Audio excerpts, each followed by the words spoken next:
지난주 우리 3일 동안 자 창세기서부터 모세오경 첫날하고 그 다음에 이제 또 5권을 여호수아, 사사기, 룻기, 사무엘, 상하 이렇게 하고 이제 마지막 3일째 되는 날에 열왕기, 상하, 역대, 상하 이렇게 4권 총 14권 한 것 같아요. 처음에 5권, 두 번째 5권, 그 3일째 4권. 오늘은 이제 한 8권 정도 하게 되는데 권수는 많은데 권수는 많고 분량도 많죠. 왜냐하면 시편만 해도 한 150편이나 되니까요. 이제 에스라, 니에미야, 에스더 그 다음에 요 3권 다음에 나머지 이야기가 5권으로 시가서를 설명하고 있는데요. 여러분 잘 아시듯이 시가서는 어렵든 쉽든 상관없이 그래도 이 만만한 책들이 몇 개 있잖아요.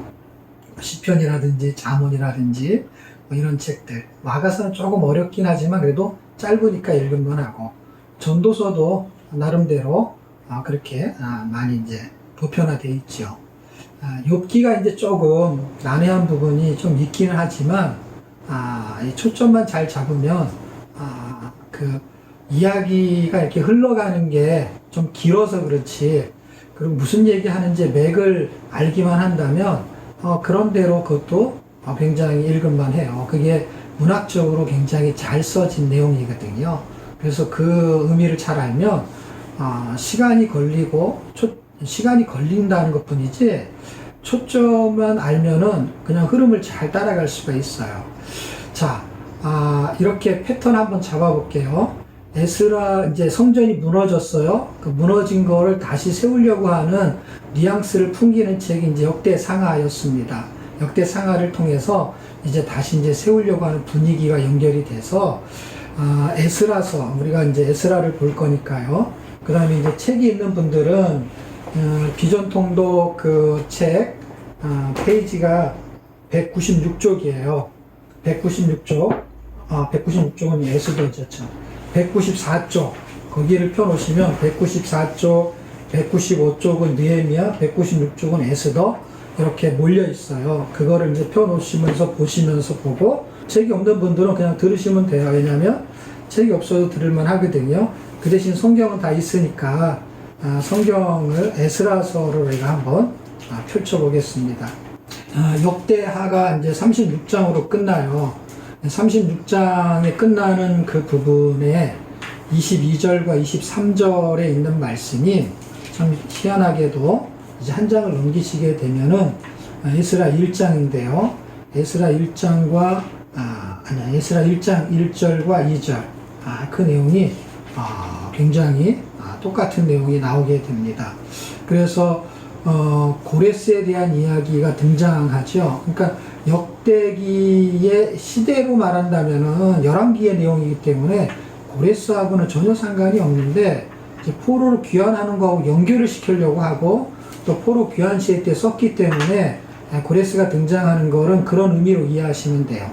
연대 개념이 아니라 그걸 기록한 그 시점의 개념으로 이해하시게 되면 이제 고레스가 기후의 명령을 내린 이후에 역대기를 기록했다라고 이해하시면 되고, 그 역대기가 지금 에스라하고 지금 연결이 되어져 있다는 거예요. 그러니까 하나님께서 그 성전을 다시 세우기 위해서, 성전이 무너진 거는 사람들의 죄 때문에 무너졌어요. 그래서 무너져서 70년이라는 기간 동안에 이제 다른 나라에서 살고 있었고, 그 다음에 하나님께서는 회복의 기회를 70년, 물론 에레미야서를 우리가 읽어보게 되면, 그 이제 에레미야는 이제 대선지서니까 이제 내일 좀 다르겠죠. 거기에서 70년이 되면 돌아오리라 하는 이야기가 들어있어요. 그래서 그 70년을 정말 채우고 다시 돌아오게 되는 게 이제 포로 귀환을 그런 식으로 3번 한다고 했을 때 1차, 2차, 3차라고 합니다. 그래서 1차의 내용이 이제 에스라에 들어있고요. 그 다음에 2차의 내용도 에스라서에 들어있어요. 그리고 3차의 내용은 느헤미야서에 기록되어져 있는데, 이 1, 2, 3차의 내용의 핵심적인 게 뭐냐? 그 핵심적인 것이 성전을 다시 재건하고 그 다음에 성벽을 다시 세워요. 그리고 그것이 완성되는 그런 어떤 과정이 있잖아요. 그런 과정을 거치는 중에 그 성전의 삶에 대한 이야기를 에스더에서 보여줘요. 그래서 에스더는 어떻게 보면은 약간 부록 같은 책인데 굉장히 의미가 있는 책이에요. 그래서 에스라, 느헤미야에 대한 이야기는 성전을 건축하고 그 다음에 성벽을 건축하는 것 때문에 그래도 많이 사람들이 익숙하게 잘 알아요. 물론 에스더의 이야기도 나름대로 재미있게 알고는 있을 거예요. 근데 이 책이요, 무슨 책하고 같이 보면 되게 유익하냐면 룻기라는 책하고 같이 보면 되게 유익합니다. 잘 생각해 보세요. 성경이 66권이 있어요. 66권 중에서 신약에 기록된 책의 이름이 여자의 이름으로 기록된 책은 없어요. 그런데 39권 중에, 물론 66권 전체를 치는 게 더 좋겠죠. 신약은 그런 게 없고요. 구약에서 딱 2권의 책이 있는데 그 첫 번째 책은 룻이라는 여인의 이름으로 기록된 룻기라는 책이고요. 그 다음에 지금 우리가 이제 오늘 에스라, 느헤미야, 에스더 이런 식으로 해서 우리가 8권을 보는 거에 첫 번째 책이 에스더인데 그 에스더가 여인의 이름으로 기록된 책이에요. 그 사람이 썼다고 볼 수는 없어요. 그런데 이름이, 제 책 제목이 여인의 이름으로 들어갔다는 건 굉장히 의미심장하죠. 왜냐하면 구약 당시도 그렇고 예전에 유대 사회 쪽도 마찬가지겠지만 우리나라도 옛날에 그런 게 있죠. 뭐 남존 여비 사상이라든지 뭐 이런 가부장적인 제도 뭐 이런 것 때문에 어떤 경우에는 여자나 어린아이는 숫자로 세지도 않았던 경우도 있었거든요. 그런데 룻이라는 여인은 더 특이한 것은 에스라는 그래도 뭐 유대인이니까 그럴 수 있겠죠. 근데 룻이라는 여인은 이방인이요. 또 모압 여인이고 어떻게 보면 나오미라는 책으로 해도 될 것 같은데 나오미 가정이잖아요.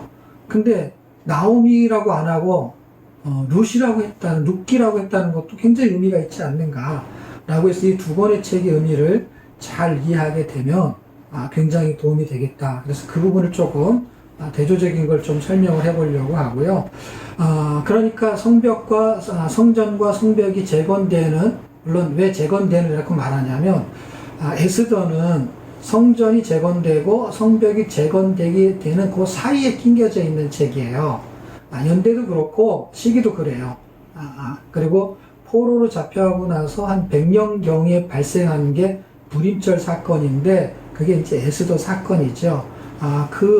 그런 사건이 지금 우리의 부활절과 어떤 의미가 있느냐 뭐 이런 것도 굉장히 의미심장합니다. 자, 어쨌든 성전이 건축되고 그 성전의 삶을 살아야 되는 내용을 잘 설명해 주는 게 에스더라는 거예요. 거기에는 뭐 잔치 이야기가 되게 많이 나옵니다. 그런데 더 중요한 거는 잔치는 이제 부수적인 거를 설명하는 그 사건의 이야기로 등장하는 거고, 핵심적인 내용은 유대인이 그러니까 하나님의 백성이 이방인의 땅에서 세상의 정중앙에서 어떻게 살아야 되느냐 하는 이야기가 굉장히 중요하다. 이런 초점을 가지고 보시고, 제가 이제 그 안에 이제 지금 양이 많지만 중요한 내용들은 이 책을 설명하든지 아니면 제가 시간이 부족하면 제가 이제 머릿속에서 있는 걸 그대로 빨리, 책을 보면 시간이 좀 더 뒤에 걸리거든요.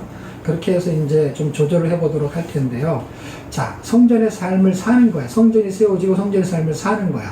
그럼 시가서의 5권은 사실은 이거는 시간차로 돌리게 되면은 성전이 세워지는 그 무렵쯤에 기록된 책들이죠, 다. 왜냐하면 솔로몬이 등장하는 기준이 성전이 세워지는 거니까. 그러니까 욥기는 아브람 시대 때 이야기고, 그 다음에 시편은 다윗이 주어 쓴 거니까, 물론 다윗이 다윗이 대한 이야기라고 말할 수는 없어요. 왜냐하면 시편은 약 1000년에 걸쳐서 기록된 내용이거든요. 그걸 편집한 거기 때문에. 그런데 1000년에 걸쳐서 기록된 것 중에 핵심으로 다루려고 하는 초점은 다윗이거든요. 그래서 다윗의 생애를 통한 그리스도의 복음이 녹아져 있는 게 이제 시편이지요. 그러다 보니까 시편서부터 이제 욥기, 시편, 잠언, 전도, 아가서 이 뒤에 있는 3권의 책은 솔로몬이 기록한 거니까 딱 성전을 건축하는 그 즈음에, 물론 욥기는 좀 더 떨어져 있지만 그런 책들이 이제 모여져 있는 거예요. 그런데 이거를 시가서라고 하면서도 사람들이 뭐라고 또 부르냐면 이거를 체험서다 이렇게 말하기도 합니다. 그러니까 체험서다라는 건 어떤 의미가 있냐면 개인의 신앙 체험을 통해서 성전의 삶이 어떻게 드러나는지, 그 다음에 이게 구속사로 볼 때는 개인의 신앙 체험을 통해서 그리스도가 어떻게 표출되고 있는지에 대한 내용이 5군에 대한 내용이 될 것입니다. 자, 그러면 이제 핵심이 되고 어떤 삶의 기준을 잡아주는 게 이제 에스더니까 여기서는, 왜냐면 욥기 시편 잠언 전도 아가서는 이제 양이 많기 때문에 이걸 가지고 이제 풀어서 이해하는 게 훨씬 쉬워요. 그러니까 에스더를 간파하는 게 훨씬 유리하죠. 그 초점을 가지고 시가서를 보는 거죠. 그러니까 에스더를 이제 먼저 하는 게 좋겠다는 판단이 들죠. 그런데 이제 에스라, 느헤미야가 그렇게 시간차가 많이 안 걸릴 것 같으니까 에스더를 참 잘 염두에 두시고 이제 에스라, 느헤미야를 이제 좀 살펴보도록 할게요. 자, 책을 한번 보시게 되면 194쪽에 있는데, 이제 책을 없는 사람들을 위해서 제가 이제 여기 있는 부분을 한다 라는 걸 잘 이해하시고 들어주시면 좋을 것 같아요. 에스라라는 사람이 이제 돌아오게 되는 거는 한 7장서부터 에스라가 돌아오는 이야기를 쓰고 있어요. 그런데 이제 1장에서 그러니까 6장까지의 이야기는 1차 기원에 대한 내용을 다루고, 이제 7장에서 뒷부분까지 10장쯤 되겠죠. 거기까지 이제 이야기는 2차 기원에 대한 이야기를 다루게 되고, 그리고 옛날에 이제 이 책은 사실은 한 권으로 묶여져 있었다고 합니다. 근데 이제 둘로 이제 나누게 됐다고 하는데요. 그러니까 유대인들이 갖고 있는 성경에는 이게 뒤에 붙어 있는 거죠. 그러니까 에스라, 느헤미야가 이제 1차, 2차, 3차가 이제 다 연결되어 있는 한 권의 책으로 이제 보게 되는 것입니다. 역대기도 마찬가지고 상하의 부분이 없이 이렇게 붙어 있는 개념으로. 자, 그러면 1차에 귀환하는 그 귀환의 목적이 성전을 재건하는 건데, 그러면 이제 무너졌던 것을 다시 한번 생각해 봐야 합니다. 그러니까 하나님이 성전을 무너뜨리는 과정이 1차, 2차, 3차로 포로로 잡혀가는 거를 잘 기억하시면은, 잡혀가는 거와 돌아오는 것이 굉장히 연관성이 있어요. 그러면 외우기도 좋고, 그 다음에 무너지는 과정을 통해서 이 사람 성전 있잖아요. 사람 성전도 무너지는데 그렇게 무너져요. 신기하게도. 그리고 사람 성전이 세워지는 것 때도 그렇게 세워져요. 그러니까 포로에서 귀환하는 것처럼 세워요.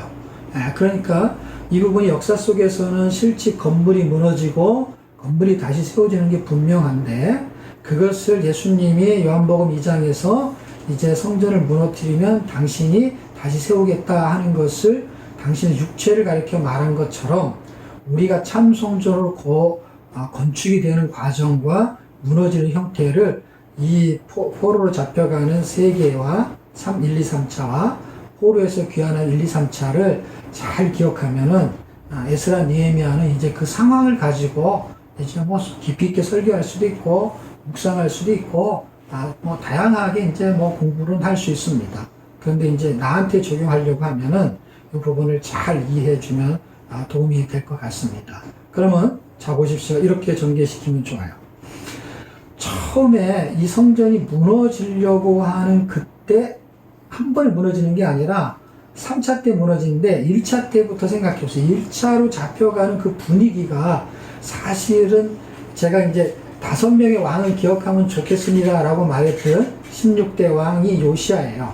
남유다를 말하는 거예요. 이제 북이스라엘이 이제 없다고 생각하셔야 돼요. 이제 이쪽에서부터는 이제 북쪽 얘기는 안 나와요. 이렇게 뒤로 가면.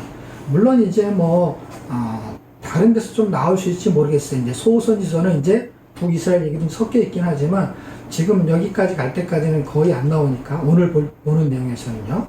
자, 그러면, 요시야라는 왕이 이제 왕을 하고 있을 때 609년 전, 이때도 이 사람이 왕을 하고 있었어요.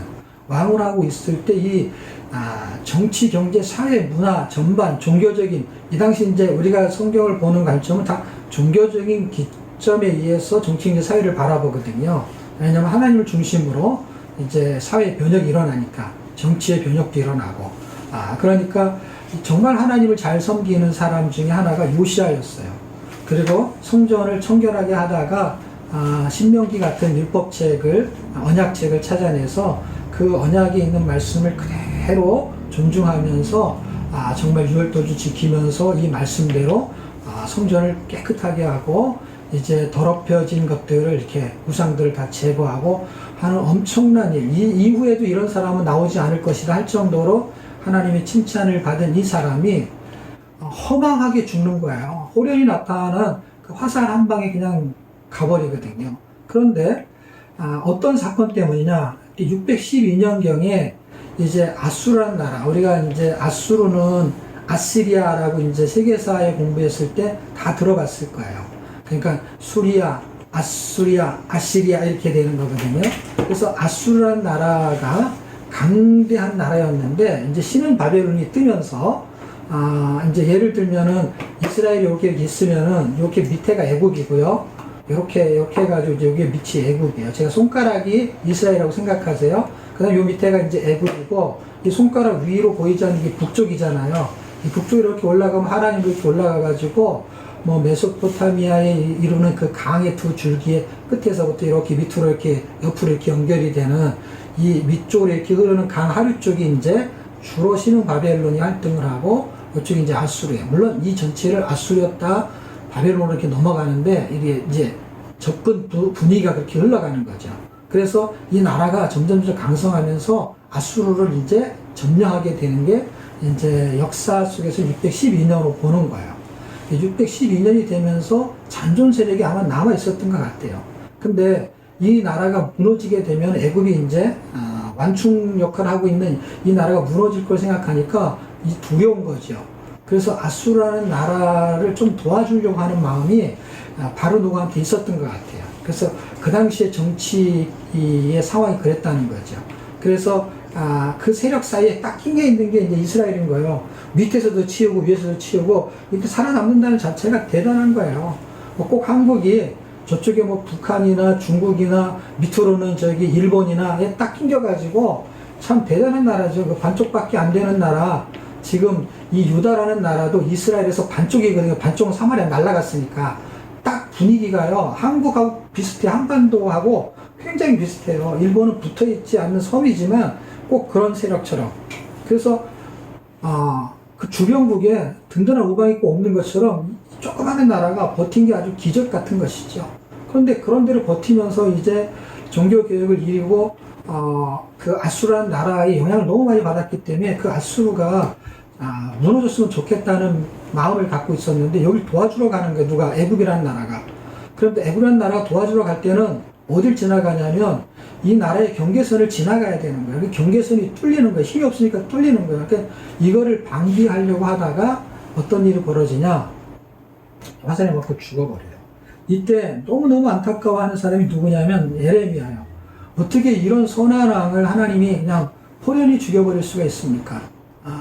그런데 성경 읽다 보면은 그 궁금증이 풀리게 되죠. 그래서 열왕기하의 이 요시야가 죽는 그 뒷부분을 읽어보게 되면 뭐 이제 22장서부터 23장 그 사이겠죠. 왜냐하면 24장으로 가게 되면은 이제 다른 왕들이 등장하게 돼버리니까. 근데 그 부분이에요. 그 끄트머리 한 석 장의 분위기죠. 그때 이제 하나님이 에레미야 때문에 이제 이런 말씀을 하시죠. 이 나라는 멸망할 것이다. 그런데 내가 생각하는 이 선한 왕이 이 꼴을 보지 않게 하기 위해서 그냥 두 눈으로 이 꼴을 보게 하지 않게 하기 위해서 내가 먼저 데려가는 것이다. 그러니까 요시야가 뭔가 잘못돼서 죽는 것 같은데 천만의 말씀 하나님이 죽이신 거예요. 그러니까 하나님이 데려가신 거예요. 예. 그런데 그 꼴을 누가 다 보냐? 시드기야가 다 보는 거예요. 그 꼴을. 나라를 멸망시킬 건데 이 왕이 그걸 보게 하지 않는 게 자기 백성이 죽어나가는 걸 안 보게 하시기 위해서 하나님이 요시야를 데려가신 것이죠. 나중에 험한 꼴은 누가 다 보느냐? 불순종하는 시드기야가 다 보죠. 그리고 볼 거 다 보게만 자기 자식 죽는 거 다 보죠. 그 백성들 막 아우성인 걸 다 보죠. 그 고통 속에 있게 한 다음에 눈을 뽑아버리죠. 이제 볼 거 다 봤으니까. 그런 고통을 요시야한테 당하지 않게 하기 위해서 하나님이 그를 먼저 데려가셨어요. 그러니까 하나님의 계획은 우리는 알 수가 없죠. 오래 사는 사람이 하나님의 뜻인지, 빨리 죽는 게 하나님의 뜻인지, 하나님이 더 사랑하신 것인지, 무드셀라 가장 성경 인물 중 가장 오래 살았죠. 근데 그 당시에 가장 빨리 죽은 사람이 누굴까요? 성경 퀴즈. 누가 맞춰보세요. 글자 수 가르쳐 드릴게요. 무드셀라 4자죠? 이 사람은 2자예요. 선물을 줘야 대답을 하려나? 키고 대답, 예? 에녹. 에녹. 누가 맞췄어요? 누가 하긴 했는데, 뭐, 얼굴 안 보이고, 이름도 모르겠고, 다 영어로 써놔서. 접니다. 반갑습니다. 365세. 그 당시에는, 많이 살고 있는 그 당시 사람이죠. 그 사람이 제일 빨리 죽었죠. 그런데, 죽었다는 개념은 칼에 맞아 죽었냐? 아니면, 그냥, 뭐, 엘리야스처럼 이게 뭐, 이렇게 하루로 데려갔냐? 할 때, 사실은 죽지 않고 데려갔죠, 그는. 그 차이는 있지만 하나님이 데려갔다는 거예요. 요시아도 데려간 거죠. 근데 그를 사랑해서 데려간 것으로 볼 수 있는 거예요. 바울은 그걸 갈망했던 것 같아요. 이 세상에 더 살고 싶지 않아 했어요. 그러니까 더 좋은 것은 정말 있는 게 분명하고, 바울은 그것을 봤어요, 진짜로. 삼층천의 개념을 이해했던 거예요. 그러니까 하나님이 어떤 분인지 알아버리고, 하나님의 나라가 어떤 건지 알아버리고, 그래서 자기는 이 땅에 사는 게 소망이 없는 거예요. 왜냐하면, 이제 무너질 아파트에서 딱지를 받았는데, 새로 지어질 아파트에 대한 소망을 가진 거하고 똑같아서, 여기서 더 살고 싶냐? 절대 더 살고 싶지 않다는 거예요. 우리하고 전혀 다르죠. 우리는 좀 더 살고 싶고, 좀 더 행복하길 원하고, 좀 더 좋은 집에 가길 원하는데, 좋은 집, 더 좋은 집에서 천국이 돼버린 거야. 그 중간 과정을 그냥 넘어서 버린 거죠, 바울은. 중간에 이렇게 더 좋은 걸 원하죠. 아파트 큰 거, 그 다음에 좋은 거, 시설이 좋은 거, 그 다음에 화장실 2개, 3개, 뭐 이런 거 좋은 거 원하는데, 그렇게 원하는 이 세상의 그림자와 같은 그 원형을 딱 봐버리면은, 지금 아파트 2개, 3개, 화장실 2개, 3개, 이게 딱 모델하우스인 거죠. 그래서 이제 진짜 건축대는 그 아파트에 간다라고 한다면, 이제 딱지를 붙잡고 있는 거죠. 우리는 천국의 딱지를 갖게 된 거예요. 예수님 때문에. 그래서 육신의 장막이 무너지면 이제 우리가 가야 될 곳, 그 처소를 얘기한. 주님이 이제 아파트를 짓고 있는 거죠. 얼마짜리일까요? 지금 아파트가 엄청 올라갔고 사람들 난립니다, 한국에. 근데 저는 아파트에 한 번도 살아본 적이 없어요. 그냥 아파트에 구경을 해봤죠. 구경을 해봤는데 아파트에서 한 번도 살아본 적이 없고, 우리 부모님, 우리 자녀들 3대가 아파트에서 살아본 적이 없어요. 3대째. 가난하게 살았어요. 어릴 때부터. 시장통에서 살고, 이 깡패들이 무릎을 부리는 동네에서도 살아보고, 더 좋은 곳에 대한 것을 모르지 않아요. 근데 더 좋은 걸 좀 봤어요. 우리 아이들이요, 우리가 이제 7 식구가 사는데, 아이들이 이제 7 식구가 부모님 모시고 부모님 안방에서 사세요. 근데 한국의 구조가 어떻게 되어 있냐면, 거실이 좀 있더라도 방 2개는 책상 하나 놓고 1인용 침대 하나 놓으면 딱 사람만 들어갈 정도로 작은 방이죠. 그런 방에서 이제 아이들이 이제 자라니까, 우리는 그런 방 하나에서 부부가 사니까 그분은 살만해요. 침대에서 이렇게 사면 돼요. 아이 셋이 딸 2이 아들 하는데, 걔네들이 어릴 때 바닥에서 자는 거죠, 3명이. 근데 애들이 이제 점점 자라가지고 이제 컸어요. 커가지고 이제 대학을 다니고 하니까 이 막내 아들이 막 덩치도 크고 막 이제 셋이 누울 수도 없어요. 그래가지고 우리 친척이 2층 침대를 줘서 딸 2은 이제 2층 침대에서 이제 자는 거죠. 책상도 없어가지고 이제 공부를 하려면은 밖으로 나와가지고 이제 거실 어디서 이제 해야죠. 그런데 이 막내 아들은 이제 라프라프라고 해서 침대를 이제 밖에서 놓고 이제 거실에서 자는 거죠. 그러다가 이제 어떻게 해서 하나님 은혜로 아이들이 이제 미국에 가게 되니까, 막내는 이제 방을 하나 차지하고 이제 살게 되고, 지금 어떻게 또 뿔뿔이 흩어지긴 했는데, 이 아이들이 어렸을 때, 우리 교인이 살았던 그, 용인 쪽에 어떤, 좋은 저택을 구경을 하고, 와가지고 딸 2이 이야기를 하는 거예요. 얘네들이 어릴 때. 야, 이제 앞으로 이사를 가면은 방 4개짜리로 가야 된다는 거예요. 그 막내가 옆에 있는데 둘이서 얘기를 하는 거야, 딸 2이. 방 4개짜리로. 그래서 할머니, 할아버지 하나 주고, 엄마, 아빠 하나 주고, 그 다음에 자기들 하나씩 갖는다는 거예요. 막내가 옆에 있다고 뭐라 그러냐. 나는 어떡하냐고. 그러니까 얘는 방을 줄 생각을 안 하고, 자기네 둘이 방 하나씩 갖겠다는 거예요. 그런데 내가 곰곰이 생각해서 왜 방을 4개짜리로 가냐. 어차피 못 갈 거면은 5개를 가지. 얘네들이요, 방 4개짜리가 제일 많은 건 줄 아는 거예요. 5개짜리 본 적이 없어요. 그래갖고 4개짜리. 우린 이 땅에 살면서요, 천국을 본 적이 없어가지고요, 얘네들 딱 보면서 무슨 생각이 드냐면, 우리는 4개짜리, 5개짜리 받겠죠. 뭐, 좋은데, 뭐, 펜트하우스, 뭐, 이런 거, 뭐, 엄청난 거 받겠죠. 근데 이 바울은 하늘을 본 거야, 하늘. 하늘을 봤는데, 그가 빌립보에서 뭐라 그러냐면, 자기는 죽는 게 더 낫다는 거예요. 죽어서 이 육신의 몸이 이 로마서 7장에 갇히지 않는 삶을 사는 걸 이 사람은 알아버린 거예요. 그 사람이 머리가 좋아서 그걸 기록한 게 아니라 그거를 알게 하신 게 하나님 계시를 주셔갖고, 그 제가 그게 믿어지는, 성경 읽다가 그게 믿어지는 거, 성경을 야, 이게 논리적으로 가르쳐가지고 무슨 의미가 있냐, 그냥 본 것밖에 모르니까. 그 아이들이 지금은 그렇지 않겠죠. 근데 그 당시 아이들이 이제 어린 수준에 어느 집에 갔는데 화장실이 2개고 2층 집인데 방이 4개인 거예요. 그러니까 우리도 방 4개로 가야 된다는 거야. 근데 막내 아들 5째가 아니 나는 방이 없잖냐고. 그러니까 제가 속으로 뭐라 했냐면, 아니 이왕이면은 아직 갈 것도 아니고 돈도 없고 그런 거면은 5개 6개 이런 집으로 가는 계획을 세워야지. 계획도 못 세워요. 본 게 있는 거야. 그렇게 사는 거예요. 본 거, 아는 거의 수준으로 사는 거거든요. 그러니까 바울은 다른 이야기를 자꾸 하는 거야. 나는 죽으면 다시 산다는 거예요. 나는 날마다 죽노라. 예? 고린도전서 15장 31절에 나는 날마다 죽노라. 왜냐하면 그는 부활의 의미를 알아버렸어요. 공부한 게 아니라니까요.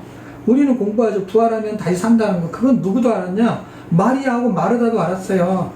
자기 오빠 나사로가 죽었는데, 야, 이 나사로 다시 살아날 거야. 부활이야. 그랬더니 사두개인들은 부활을 믿지 않고 천사를 믿지 않았지만은 이 바리새인 쪽이라든지 부활을 믿는 사람들이 그때 있었던 거죠. 천사도 믿고. 마리아하고 마르다는 부활을 믿었어요. 그러니까 마리아 그런 거, 내가 마지막 때에는 우리 오빠가 부활할 줄, 나사로가 부활할 줄 압니다. 근데 예수님이 뭐라 그러냐면 아니라는 거예요. 지금 부활한다는 거예요. 지금 일어난다는 거예요. 그거를 우리는 신학적으로 부활이라는 단어를 쓰지는 않죠. 왜냐하면 예수님이 부활의 첫 열매니까. 다시 죽었죠. 근데 부활을 그렇게 말할 때도 예수님은 지금 부활이 있는 의미로 이해를 시켰거든요. 그러니까 이론적으로 아는 거, 공부해서 아는 거하고 엄청 틀린 게 신앙이 신비한 거거든요. 신비한 거는 뭐냐면 체험이 전부가 아니죠. 이 말씀에 근거한 건데, 그가 바울이 율법에 정통하고 그 다음에 그 율법을 복음으로 풀어낼 때에 하나님을 봤잖아요. 해보다 더 높은 곳에 계신 그 하나님을 보고서 그가 깨달음을 준 거야. 계시의 깨달음을. 그리고 삼층천에 갔다 왔다라고 하는 거에 대한 비밀을 내가 본 천국처럼 설명하고 있지 않아요.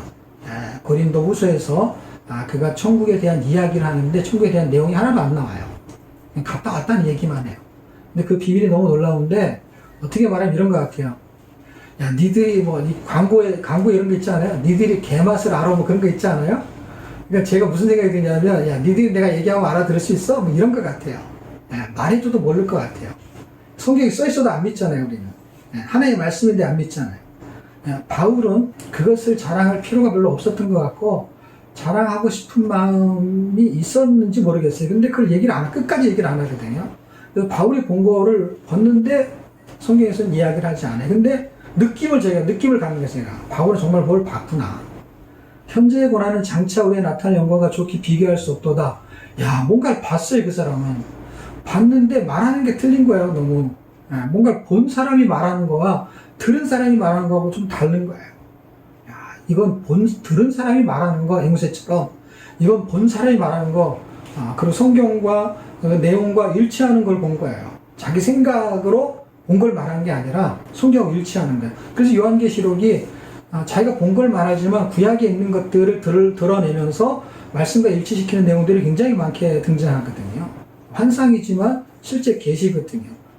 예를 들면 뭐 에스겔이라든지 다니엘이라든지 이런 책들에 있는 거, 스가랴 이런 책들에 있는 거를 잘 연결하고 있거든요. 그렇게 본다면 성경은 정말 뭔가를 설명하고 있는 그 하나님의 마음을 찾게 된다면 그 조직적으로 공부한 거 플러스 알파, 아까 분명히 여러분이 지난 3일, 앞으로 이제 오늘 포함해서 3일 동안 성경의 그 문자 안에 갇히지 않으면서 그 문자를 통해서 말씀하시는 그 하나님의 인격을, 그 다음에 하나님의 속성을, 그 하나님의 성품을 이렇게 느낄 수 있어요. 그건 성령이 역사하시면 가능해요. 그것을 느껴야만이 정말 성경 공부고 성경 읽기가 돼요. 그게 돼야만이 제가 앵무새처럼 에스라는 1장부터 6장까지는 다리오 왕 때 몇 년에 학개스가랴가 성전을 막 이렇게 독려해가지고 쓴 거다. 그런 스토리는 여러분이 그냥 읽으면, 조금만 신경 써서 읽으면 다 알 수 있고, 이게 개정성경이 너무 어렵다. 그럼 뭐 표준세번이라든지 쉬운 성경을 읽으면 주어 같은 것들, 뭐 한국어는 주어가 많이 생략되어 있는데 그런 주어들을 분명하게 설명하기 때문에 어느 정도 문학적 실력만 있으면 그 깊이 있는 내용은 몰라도 대충 줄거리는 알아요. 이 줄거리를 일단은 파악을 하는 거는 여러분의 몫이죠. 줄거리를 공부하는 건 좀 그렇죠. 그러니까 그거를 약간 이렇게 뭐라 그럴까, 그 줄거리를 좀 더 함축해가지고 이런 내용입니다, 이렇게 말할 수 있는 사람한테 들으면 도움은 되지만 스스로 일단 읽어서 자기 걸 만들어야 돼요. 1차로 잡혀가는 그 배경이 이제 609년에 이제 이 요시아가 이제 죽게 되는 어려움을 겪게 됩니다. 거기 하나님의 뜻을 제가 설명하려다 보니까 여기까지 오게 됐는데, 어쨌든 뭐 무드셀라, 에노 이거는 그냥 잊어버리시되, 사실은 왜 오래 살게 하고 왜 빨리 죽게 하느냐, 아예 하나님의 뜻이 나한테도 있는 거예요. 내가 왜 질병에 걸렸지? 내가 이런 왜 어려움을 당하지? 나는 왜 지금 살고 있지? 얼마나 더 살게 하지, 하나님이? 모세는 120년을 살았어요. 근데 눈도 흐리지 않다 그랬어요. 저는 아직 60이 이제 내일 모레지만 아직 60도 안 됐는데요. 이 안경을 끼고 눈이 흐려진 거죠. 근데 모세는요, 저보다 120년이니까 2배를 더 오래 살았는데도 눈이 흐려지지 않았다는 거예요. 그러니까 멀쩡했다는 게 뭐예요? 그냥 건강했다는 거예요. 보통 사람들 눈, 귀 이런 게 잘 안 들리거든요. 100살도 안 돼도. 120년이 됐는데 멀쩡한 사람을 가나안 땅에 안 들여보내요. 그리고 그 시체가 어디 있는지도 몰라요. 그냥 어떻게 됐는지를 몰라요. 찾을 수가 없어요. 산속에 들어갔는데 그냥 없어졌어요. 그러니까 저는 그걸 어떻게 해석하냐면, 그 사람이 건강하기 때문에 오래 사는 게 아니고, 하나님이 우리에게 주신 사명이 있는데 모세에게 준 사명이 이제 끝났다는 거예요. 이제 그 사명, 여호수아한테 사명을 맡겨서 가나안 땅에 들어가게 하는 거 왜 모세가 못하겠어요? 맡기면 하죠. 근데 이상하게 그거를 여호수아한테 맡겨요. 그래서 이제 가나안 땅 들어가기 전까지의 사역을 누구한테 맡기냐? 그건 모세한테 맡기고, 거기서 바톤을 넘겨받아 가지고 이제 여호수아한테 맡기죠. 그래서 여호수아가 데리고 들어가요. 근데 이 사람이 뭔가 기력이 떨어진 게 아니란 말이에요.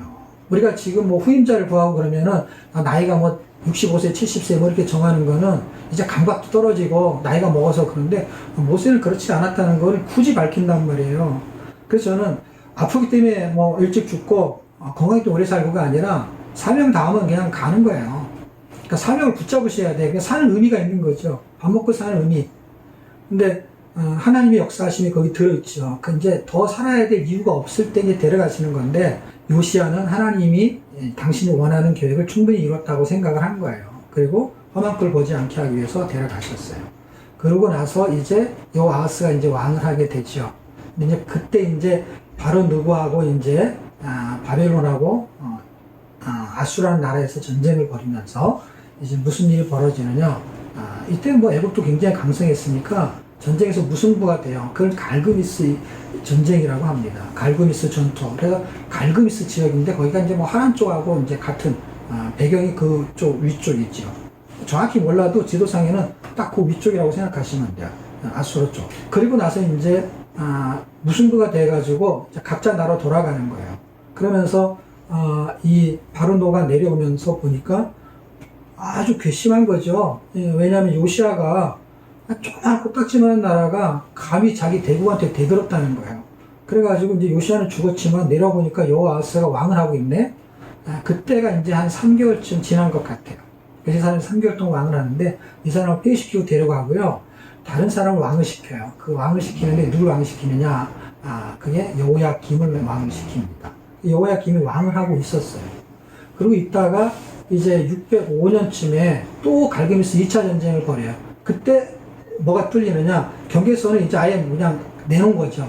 왜냐면 여기에 애굽의 속국이니까. 그래서 경계선이 완전히 뚫려버리는 상태죠. 그런데 놀랍게도 이 전쟁에서 이제 느부갓네살이 이제 그때 등장하기 시작하는데 이제 바빌론의 나라가 완전히 패권을 장악해갖고 이 나라에서 그 전쟁에 승리하면서 밀고 내려오지요. 내려오면서 애굽은 도망가기 바빴고 내려오니까 요야김이 왕을 하고 있는 거예요. 그래서 요야김을 다니엘서 보면 잡아갔다고 나와요. 제가 보기에도 요야김은 잡혀갔어요. 근데 하나님 다시 돌려보내죠. 그래서 이 사람이 계속 왕을 하죠. 이때 1차 포로로 잡혀가는 게 그래서 605년 이때 요야김, 다니엘 다 잡혀가는데 이 사람 충성 맹세를 받고 그래서 속국이 바뀌어요. 바벨론으로. 그러면서 이제 요야김이 이제 왕을 하고 있을 때 1차 포로가 이때 발생을 하는 거예요. 그게 이제 605년입니다. 그 605년 1차 포로라는 때가 밑에서 뚫리고 위에서 뚫리는 거야. 한 번은 609년, 한 번은 605년. 그러면서 안팎으로 뚫리면서 뭐가 무너졌냐? 경계선이 무너져요. 근데 이 요야김이 이제 제위한 요야김 5년쯤 되었을 때 에레미야서를 읽으면 에레미야 가도 그 설명을 할 수가 없기 때문에요. 에레미야서를 읽어보면은 이제 에레미야가 이제 하나님의 말씀을 주셔서 말을 하잖아요. 그 말을 하는 거를 바룩이라는 사람이 받았어요. 그래서 이제 에레미야서가 되는데 그 하나님의 말씀을 가위로 싹둑싹둑 이제 칼로 싹둑싹둑 잘라가지고 그 하나님의 말씀을 자꾸 불에 태워버리는 거예요. 그 주변에 있는 하나님의 그 신실한 서기관들이 이런 사람들이 왕이 하는 걸 말렸어도 아주 뭐 하나님의 말씀을 그냥 성경을 찢어버리는 거하고 똑같은 것이죠. 그래서 불에 다 태워버리는 거예요. 그때 그 이후로 사실은 뭐가 무너지기 시작하냐? 그때 요야김이 이제 597년에 2차 포로 잡혀가면서 그 사이에 이 백성들과 왕은 뭘 무너뜨리냐? 율법을 무너뜨려요. 율법의 기준을 왕이 무너뜨리는 거죠. 그러면서 2차 포로 잡혀가는 그 배경, 1차 포로 이후에 그 배경이 율법이 무너지는 거예요. 그리고 나서 597년에 잡혀가면서 에스겔이 같이 잡혀가요. 이걸 기억하고 계셔야 돼요. 왜냐하면 이제 내일 대선지사 할 때는 다니엘, 에레미야, 다니엘, 그 다음에 에스겔이 나오는데 이 책들이 다 무거운 책들이에요. 근데 이 스토리를 오늘 해놓으면 그때는 이제 책 내용을 좀 하기가 더 좋겠지요.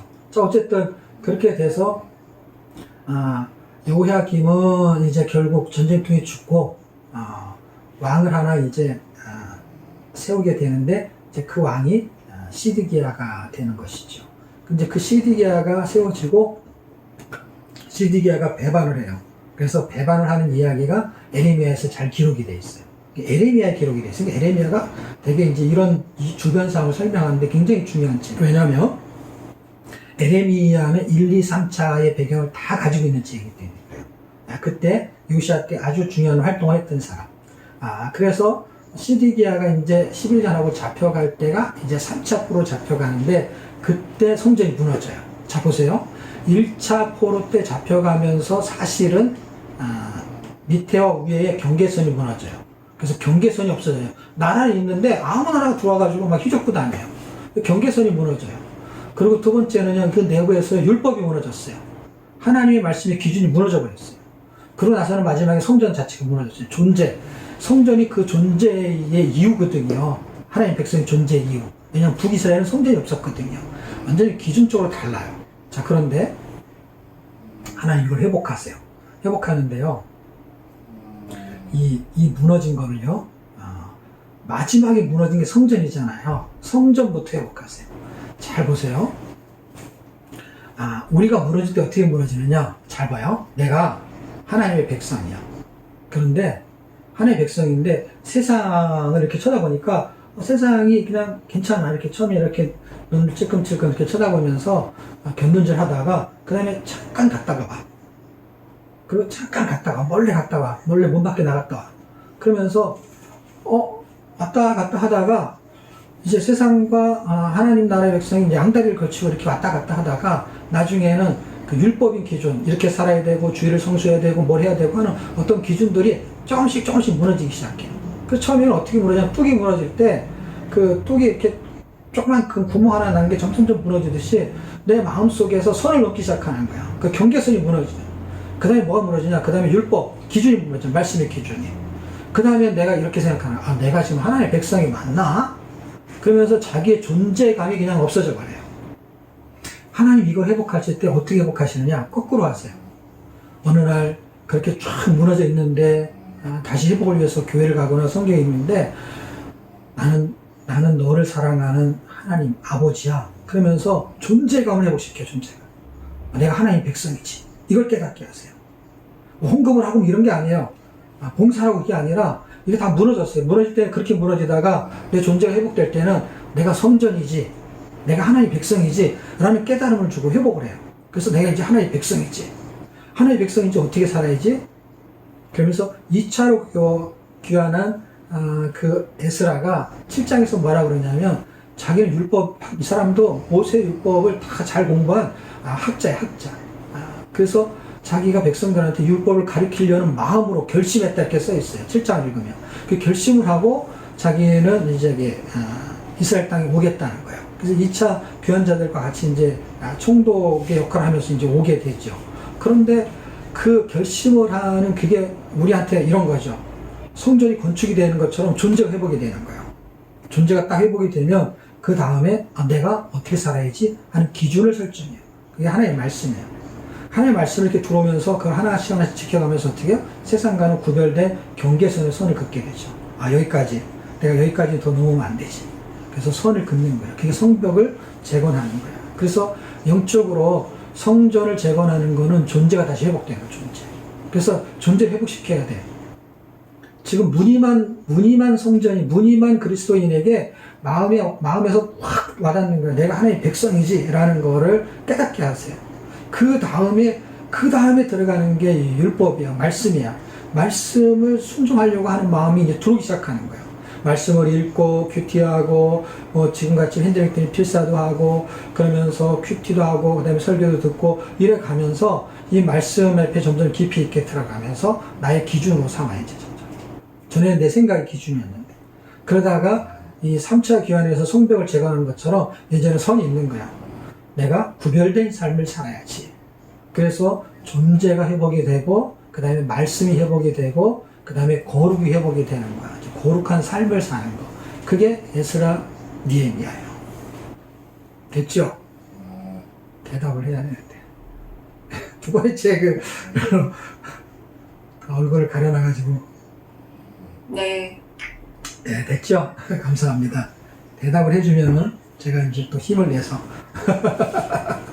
잘 듣고 계시는구나.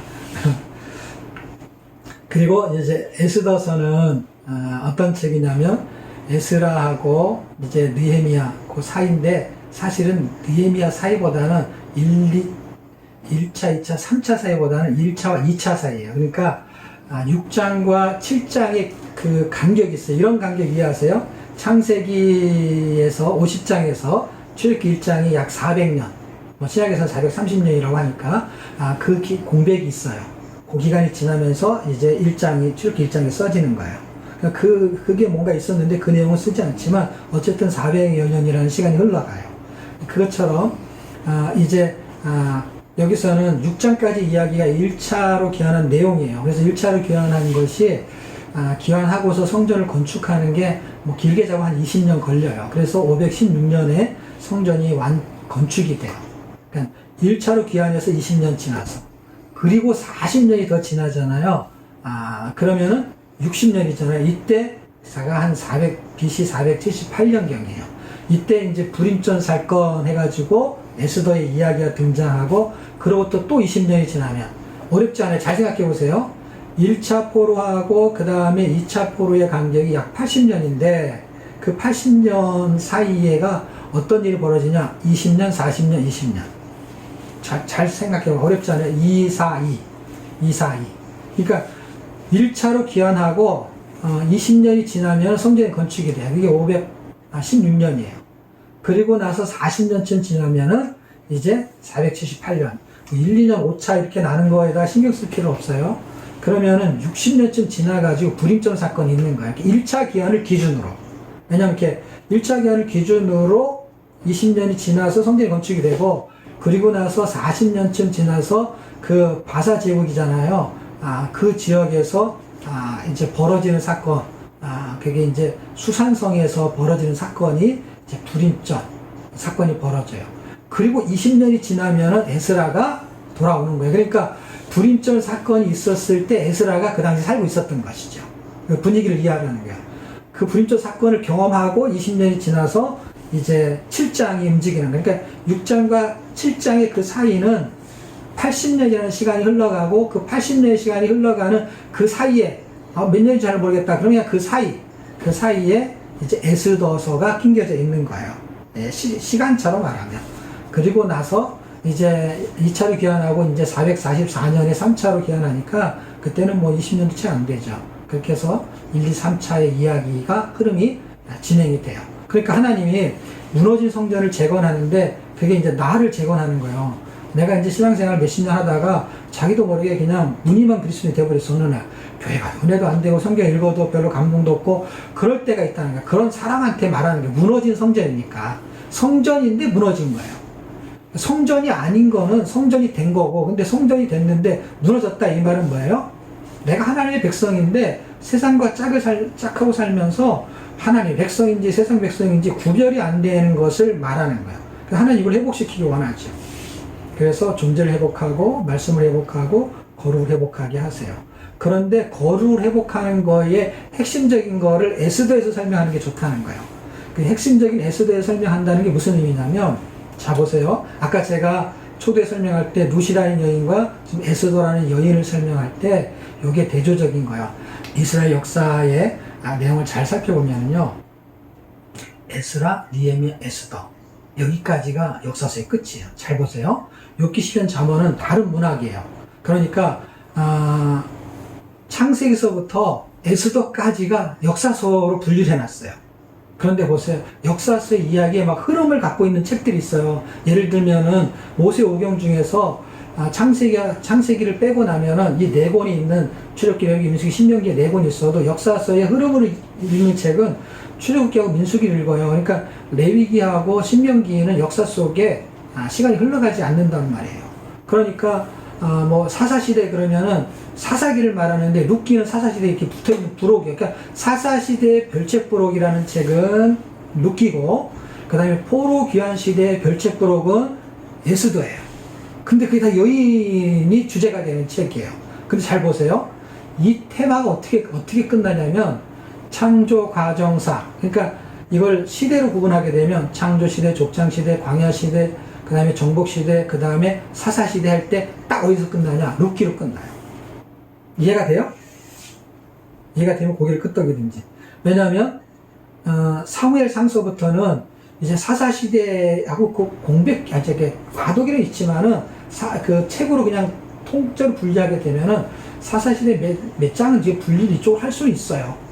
책으로는, 그러니까 장수로는. 근데 여기서부터는 딱 어디로 또 연결이 되냐면은 왕정시대가 연결돼요. 그러니까 통일왕국, 분열왕국, 그 다음에 포로로 잡혀가죠. 그 다음에 포로시대, 포로귀환시대, 그 다음에 침묵시대인데, 침묵시대까지 치면 5시대인데 이건 책이 없으니까 여기까지 된 책이 뭐냐? 그게 딱 역사서를 가지고 말하는 거니까 그게 에스더로 끝나는 거예요. 그러니까 책으로 읽는 거는 에스라, 니에미야를 읽지만 이제 출애굽, 레위기하고 신명기처럼 이렇게 부록처럼 붙어있는 책이 어떤 책이냐? 그거는 룻기예요. 그 다음에 에스더예요. 잘 보세요. 이 여인이 여인이면서 시대적인 상황을 잘 살펴보면은 창조 과정사는요, 하나님이 아브라함한테 약속한 이야기의 흐름으로 끝을 내는 거예요. 그러니까 하나님이 아브라함한테 3가지 약속했다 그랬죠. 자, 3가지 약속을 했는데 3가지 약속이 복시 땅이에요. 땅, 그러니까 이거 순서는 상관이 없어요. 근데 이제 순서의 의미를 많이 부여한다면 씨가 먼저겠죠. 왜냐면 씨를 통해서 천하만민이 복을 받으니까. 그러면서 그 받은 복의 열매의 결과치가 땅으로 들어가는 거예요. 그래서 500년쯤 지나가지고 아브라함한테 약속한 그 땅, 가나안 땅에 딱 들어가는 게 창조 과정사, 사사기로 끝나는 거예요. 그러니까 정복시대에 들어가지만 정복시대에 붙어가지고 있는 그 삶이 하나님께 순종하는 삶을 살아야 되는데 불순종하는 삶을 살았다 하는 이야기가 사사기예요. 근데 거기에서 하나님이 회복시키는 연결고리, 다윗하고 연결을 시키려고 하는 그 족보가 룻기에 딱 붙어 있어요. 무슨 연결고리처럼. 그래서 이제 이걸 어떻게 설명할 거냐의 차이에 따라서 책과 책을 설명할 수 있는 건데, 지금 제가 에스더 때문에 룻을 설명하는 거예요. 그리고 이게 한 테마예요. 그래서 아브라함의 약속이 성취된 거예요. 근데 사무엘상하로 오게 되면 이제 다윗의 뜻이죠. 다윗의 언약이 성취되는 게 이거예요. 에스더로 끝나는 거예요. 잘 보세요. 창조화정사는 다윗의 아브라함의 언약이 성취되는 걸 보여주는 거고요. 그 다음에 이 사무엘상서부터 에스더까지의 책은 이제 다윗의 언약이 성취되는 걸 보여주는 거예요. 그러면서 끝을 두 여인으로 끝을 내요. 이 역사서가. 신기하지 않아요?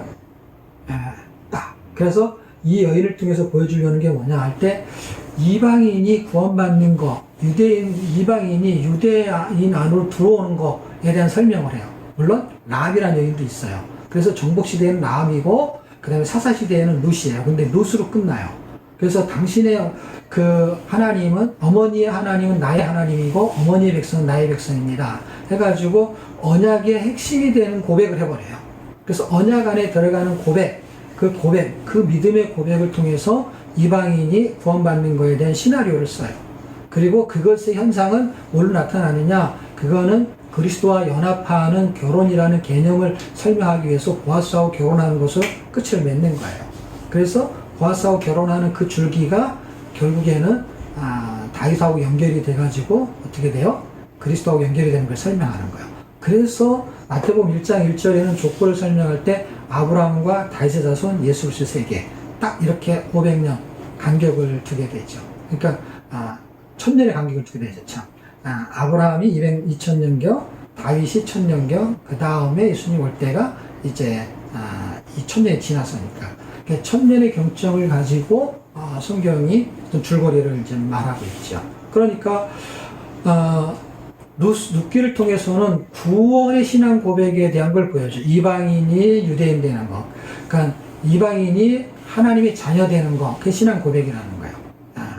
그리고 그리스도와 연합을 하게 되는 거예요. 그래서 기업을 누리게 되는 것이죠. 그래서 영혼의 기업을 물을 분은 하나님이라는 거예요.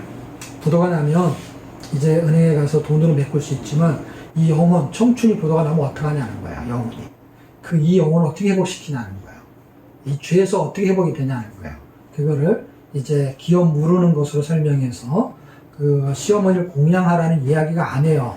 그런 이야기를 설명할 수 있고 설계할 수 있지만 초점은 그게 아니에요. 다윗하고 연결이 돼서 철저하게 성경은 자기가 목적한 걸 쓰고 있어요. 우리가 해석하고 싶은 거는 나오미들은 이제 다 그렇게 생각하겠지. 다 룻처럼 살길 원하겠죠. 그런데 룻을 통해서 하나님이 회복하는 거는 이방인이 어떻게 따라오냐는 거예요. 자기 신을 버리고, 자기 민족을 버리고, 그리고 갈 필요도 없어. 자기 남편도 없는데 뭐하러 가요, 거기를. 바보가 아닌 이상에. 그러니까 이거는 어떤 면으로 생각하더라도 그렇게 해석하기 되게 힘들어요. 왜냐면 다른 나라에 가가지고 거기서 소수민족으로 사는 걸 누가 그렇게 살겠어요. 그냥 모압 땅에 사는 게 낫지. 모압 땅에서는요, 모압에서 가나안 족속이들 힘들게 하냐? 그렇지 않아요. 강 건너쪽에 있기 때문에 이 사람들이 힘들게 사는 데를 들어가는 게 굳이 선교사 같은 역할을 하는 거예요. 이게 들어간 것 자체가. 나오미는 자기 고향이니까 가죠. 룻이 그걸 뭐하러 가요? 갈 이유가 하나도 없어요. 그냥 거기서 재혼해서 사는 게 낫죠. 근데 여기에서 보여주려고 하는 거는 그런 인간관계의 그 인간적인 면이 아닌 것을 지금 설명하고 있는 거고, 그래서 이방인이 그리스도인 되는 거에 대한 걸 설명을 해주고 있고, 그리고 이제 그리스도인 유대인이라는 건 지금 보면 그리스도 하나님 믿는 백성이 이제 세상의 정중앙에 사는 거예요. 그래서 가장 강대국인 나라에서 이제 살게 된, 그 당시엔 가장 강대국이에요. 지금이 뭐 미국이다 그러면 그런 나라겠죠. 그런 나라에서 살면서 소수민족인 이 사람이 정말 우여곡절을 겪으면서 왕후가 됐어요. 그래서 네가 지금 왕후가 된 건 이때를 위함이 아니냐, 이걸 굉장히 많이 설교를 아마 들었을 거예요. 지금 우리가 예수 믿는 하나님의 백성이 된 건 이때를 위함이 아니냐, 뭐 이런 얘기를 갖다가 주로 설교를 많이 하죠. 근데 거기서 하고 싶은 얘기는, 이때를 위함이라고 하는 내가 하나님의 자녀의 신분이 된 것은 어떻게 살기를 원하느냐 할 때, 죽음은 주리라 이렇게 말하는 것처럼 이거는 구원의 삶에 대한 신앙 고백을 말하는 거예요. 구원을 받기 위해서는 당신은 나의 하나님입니다 이렇게 고백하는 것이죠. 그 당시는 그게 이제 고백이죠. 근데 지금 이제 우리가 그렇게 예수를 믿었어요. 믿은 우리가 이게 세상에 정중하게 사는 거야. 여러분이 미국에 살기 때문이 아니라 세상에 사는 그리스도는 모두 다 이방인 가운데 사는 거야. 정중하게. 그 정중하게 사는 사람이 어떻게 살아야 되느냐? 죽으면 죽으리라는 거야. 그게 로마서 12장 1절 2절에 있는 1절이겠죠. 산제사 산제물로 사는 거예요. 그렇게 살기를 원하는 거야. 그럼 어떻게 살아야 되냐? 죽으면 죽으라는 거야. 방법이 없어요. 다 세상은 나를 죽이려고 하는 거예요. 그 죽으면 죽으리라는 이 심정으로 살지 않으면 구원의 삶이 아니라는 거예요. 그 죽기를 각오하는 신앙생활이 지금 세상이 우리한테 요구하는 거고 하나님 우리한테 그렇게 살아 수밖에 없는 그 분위기가 연출되고 있는 것이죠. 네. 근데 내일 가가지고 이제 다니엘서 보면 어쩌면 거기 더 힘들죠. 거기는 세상의 강대국 속에서 물론 시간을 역으로 다시 가죠. 왜냐하면 지금은 바사제국 얘기를 하고 있는데 다니엘서로 가게 되면 바벨론을 얘기를 해요. 그러니까 그 시간 순서는 별로 중요하지가 않아요. 바벨론 당시에 살든 바사제국에 살든 강대국 속에서 그리스도 어떻게 살기를 원하느냐 할 때 거룩하게 살기를 원하는 거예요. 그 거룩하게 살아야 되는 표준과 기준을 그 에스겔에 설명하는 거예요. 그래서 에스겔, 다니엘, 에레미야가 딱 한 덩어리로 이해해야 돼요. 이 책들이 너무 다 무겁잖아요. 근데 이거를 이해하게 되면 세번이 하나도 어렵지가 않아요. 왜냐하면 분위기가 다 그런 거니까. 목적에 의해서 성경이 써지기 때문에. 딱, 그리고 그 당시 있었던 사건은 어마어마하게 많지만 딱 그 내용들만 기록한 거야. 사드락과 메삭과 아벳노고 그 사람들만 잡혀왔겠어요? 더 많은 사람이 잡혀가고 금신사가 절하는 것이 그 사람들만 절을 안 했겠어요? 그리고 절 한 사람은 또 없었겠어요? 그 표현을 뽑아가지고 쓰려고 하는 의도가 있는 것처럼 성경은 분명한 기록 목적이 있어요. 당신의 저자의 의도가 분명하게 농후하게 깔려 있는 것이죠. 그러니까 이게 너무 힘들게 읽을 필요가 없어요. 사람 이름 나와서 힘들다. 그럼 왜 그 사람들 이름을 기록했지? 그 사람들이 포로 귀환하니까 에스라서 2장에 보면 1차 포로에 돌아온 사람들 이름을 기록하고 있어요. 그 이름들이 나중에 자기의 그 족보가 되는 것이고 정체성을 말하는 거거든요. 우리가 천국에 생명책 이름이 기록되어 있다라고 한다면 족보 같은 거는 힘들지 않게 자기가 찾아보거든요. 이렇게 쫙. 그러니까 그 의미, 그 다음에 땅 이름 같은 거 많이 나온다. 근데 거기에 내 땅이 있다 그러면은요, 그 의미가 있는 것이죠. 자기 땅은 이름이 어려워도 기억을 해야 다. 자기 손자, 자기 자식들. 그러니까 이게 정체성을 말해주기 때문에, 나도 이런 식의, 세상의 포로에서 내가 귀환된 자들이지, 죄에서 해방된 자들이지, 내 명단이 이런 식으로 있겠구나, 라고 한다면, 이게 감격적인 거예요. 이걸 읽는 사람들은 자기 이름이 들어있는 게 얼마나 감격적이었어요.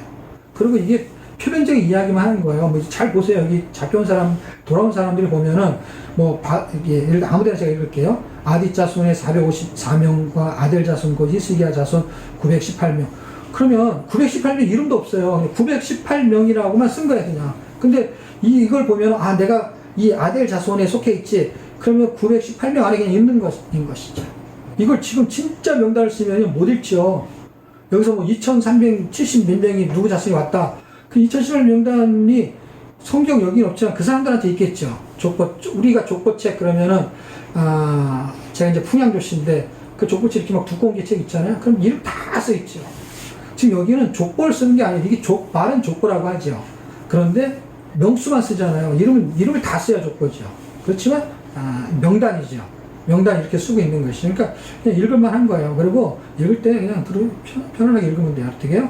그냥 쭉쭉쭉 읽으면 돼요. 이 장은 다 사람 이름이구나 하고 3장으로 가면 되는 거예요. 그런 사람들이 나오는 거예요. 여러분 구역식 읽듯이 A구역, B구역 이렇게. 네. 그래서 에스더의 그 삶이 우리가 룻기와 에스더서를 연결하는 거예요. 이렇게 구원받고 이렇게 구원의 삶을 사는 거. 그러면서 역사서가 끝나는 거예요. 성전이 건축되면 성전이 이렇게 살아야 된다는 거예요. 그런데 이것을 또 선지서에서는 다른 각도에 설명하기 때문에 이제 학개스가라 말라기는 딱 이 시대예요. 성전이 건축되기 한 4년 전, 그러니까 520년 경 이때 활약한 선지자가 학개스가랴예요. 그래서 성전을 다시 건축해야 된다, 재건해야 된다 해가지고 이렇게 중단했다가 4년 만에 다시 회복을 해서 516년에 완공이 되는 거예요. 이때 활동했던 선지자가 학개스가랴죠. 그리고 그 이후의 선지자가 말라기예요. 그러니까 지금 제가 이거 설명하는 거를 역사로 공부하면 학개스가랴를 가지고 와야 되겠죠. 근데 문학적으로 설명해도 전혀 문제가 없어요. 그러니까 성경이 말하는 초점을 정확하게만 알면은 이놈을 거꾸로 설명하든 앞으로 설명하든 중간에 설명하든 아무런 문제가 없어요. 왜냐하면 설명할 수 있어요. 왜냐하면 이런 목적으로 써졌다라는 걸 알기만 하게 되면 그냥 읽는데 자유롭게 읽을 수가 있어요. 그리고 지난번에 말했듯이 수단이 되게 중요하다고 했잖아요. 물을 먹을 때 물컵이 있는 것처럼 내가 연대기적으로 뭔가의 지식이 있다. 그럼 좋죠. 에스라, 느헤미야를 읽을 때 학개스갈의 말라기를 읽으면 성전에 대한 얘기다. 이 책들이 전부 성전에 대한 얘기. 그러니까 성전의 삶을 어떻게 살아야 되느냐라는 걸 보여주는 게 에스더예요. 삶으로 보여주는 거예요. 이방 나라에서. 그리고 이제 개인의 신앙 지형을 통해서 성전의 삶이 어떻게 나타나는지를 보여주는 게 이제 5개의 시가서를 말하는 거예요. 그러니까 개인의 신앙 지형을 통해서 이제 성전된 여러분이 다양한 형태로 나타나는 거예요. 그래서 A라는 집사님, 그다음 B라는 뭐 성도님, 자매님, 형제님이 이제 이 또 동일한 성전이 건축된 내가 이제 회복이 됐어요. 회복이 돼서 이제 성전의 삶을 사는 거야. 성전의 삶의 모델로 정확하게 보여준 책이 에스더. 이제 죽음은 죽이라는 신앙생활 삶을 살 때에 나타나는 현상이 똑같이 예수처럼 나타나는 게 아니라 기준이 그렇고 나타나는 게 욥기, 시편, 잠언, 전서처럼 그리스도가 투영되면서 나타나요. 왜냐하면 그리스도가 갔던 길로 가는 것이 하나님의 길이고 열왕기상 3장 14절에 이 길로 가는 게 다윗이 간 길 이 길이야. 그 길이 내 법을 지키는 거야 라고 했기 때문에 결국 우리가 사는 거는 그 법을 지키면서 사는 다양한 형태가 나타나는 거예요. 그랬을 때 욥기는 욥의 인내를 통해 그리스도의 복음을 보여주는 거예요. 그리고 시편은 다윗의 생애를 통해서 그리스도의 복음을 보여줘요. 그리스도의 구속사가 나타나요. 그리고 욥기, 시편, 그 다음에 잠언은 솔로몬의 그 지혜를 통해서 그리스도의 복음을 보여줘요. 그리스도가 나타나요. 지금 제가 말하는 건 그리스도를 설명할 수 있다라는 거예요. 자, 그 다음에 욥기, 시편, 잠언, 그 다음에 전도서죠. 전도서는 솔로몬의 인생을 통해서 그리스도를 나타내요. 자기의 그 신앙 체험을 통해 가지고 여러분의 신앙 체험이 다 다르잖아요. 그 다음에 종류가 있잖아요. 여러분의 인생이 있고 그 다음에 여러분의 사랑. 아가서는 솔로몬의 사랑을 통해서 그리스도의 복음을 보여줘. 사랑, 그 다음에 여러분의 인생, 그 다음에 생애, 그 다음에 인내, 고난 이런 걸 통해서 그리스도가 나타나는 거예요. 그러니까 나를 통해서 그리스도가 나타나는 거예요. 내가 고난을 당해, 욥처럼 고난을 당하는데 내 성질이 나올 것이냐, 내 의가 나올 것이냐, 아니면 그리스도가 드러날 것이냐 하는 걸 보여주는 거야. 그랬을 때 이 사람은 그게 잘 나타나냐 안 나타나냐 하는 오차의 범위는 있지만 목적은 욥의 얘기가 아니에요. 욥을 통한 그리스도예요. 하나님이에요. 욥을 통해서 당신 영광 받으려고 하는 거니까. 그러니까 욥이 아니에요. 욥은 수단인 거예요. 하나님 편에서는. 욥이 어려움 속에서도 신앙 고백을 해주기를 바라는 거예요. 하나님은. 그러면 당신이 영광을 받는 거예요. 근데 내가 왜 그걸 해야 됩니까? 내가 너를 그렇게 만들었다니까. 나는 이 물컵을 물 먹으려고 만든 거야. 용도가 그렇다는 거예요. 그래서 이사야서 43장 21절 하나님이 사람을 만든 거는 찬양을 받으시려고 만들었다는 거예요. 그러니까 사람의 용도가 하나님 때문에 존재하는 거예요. 그 존재의 목적을 찾는 게 성전이 건축되는 거예요. 그게 에스라서 무너진 성전이 회복되는 거예요. 아직도 그거를 이해하지 못하면은 그냥 무너져 있는 거예요. 내가 존재하는 이유가 성전으로 참성전으로 건축된 이유를 놓치고 있다는 거예요. 그걸 설명하는 게 에스라라는 거예요. 그래서 그 존재를 어떻게 살아야 되냐? 에스더처럼 살아라는 거예요. 에스더처럼. 죽으면 죽으리라. 그렇게 예수님이 죽으셨어요. 십자가에서. 그래서 율법으로 사망할 수밖에 없는 존재들을 복음으로 생명으로 바꾸는 역전의 기회가 불임절이에요. 불임절. 그래서 뭐 이 책마다 다 8권을 책마다 할 수는 없지만 에스더가 굉장히 중요한 의미를 갖고 있어요.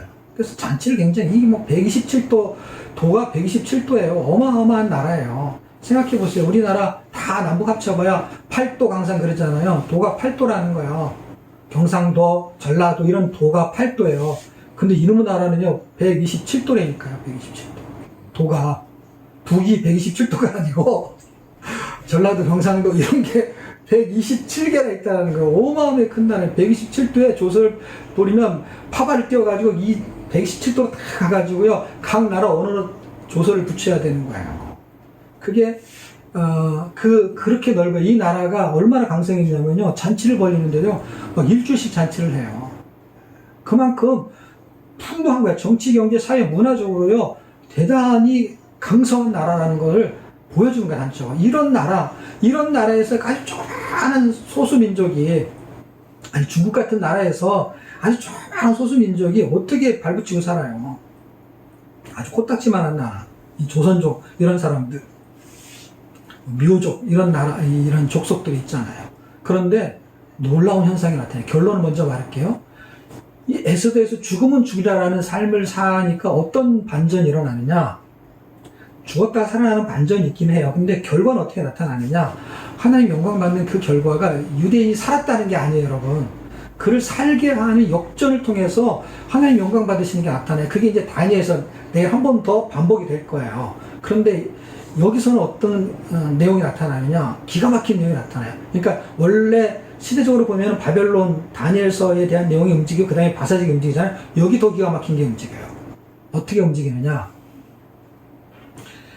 이 본토 백성이 이게 이제 살펴보면은 본토 백성이 유다인 되는 사람들이 많더라 이렇게 써 있어요.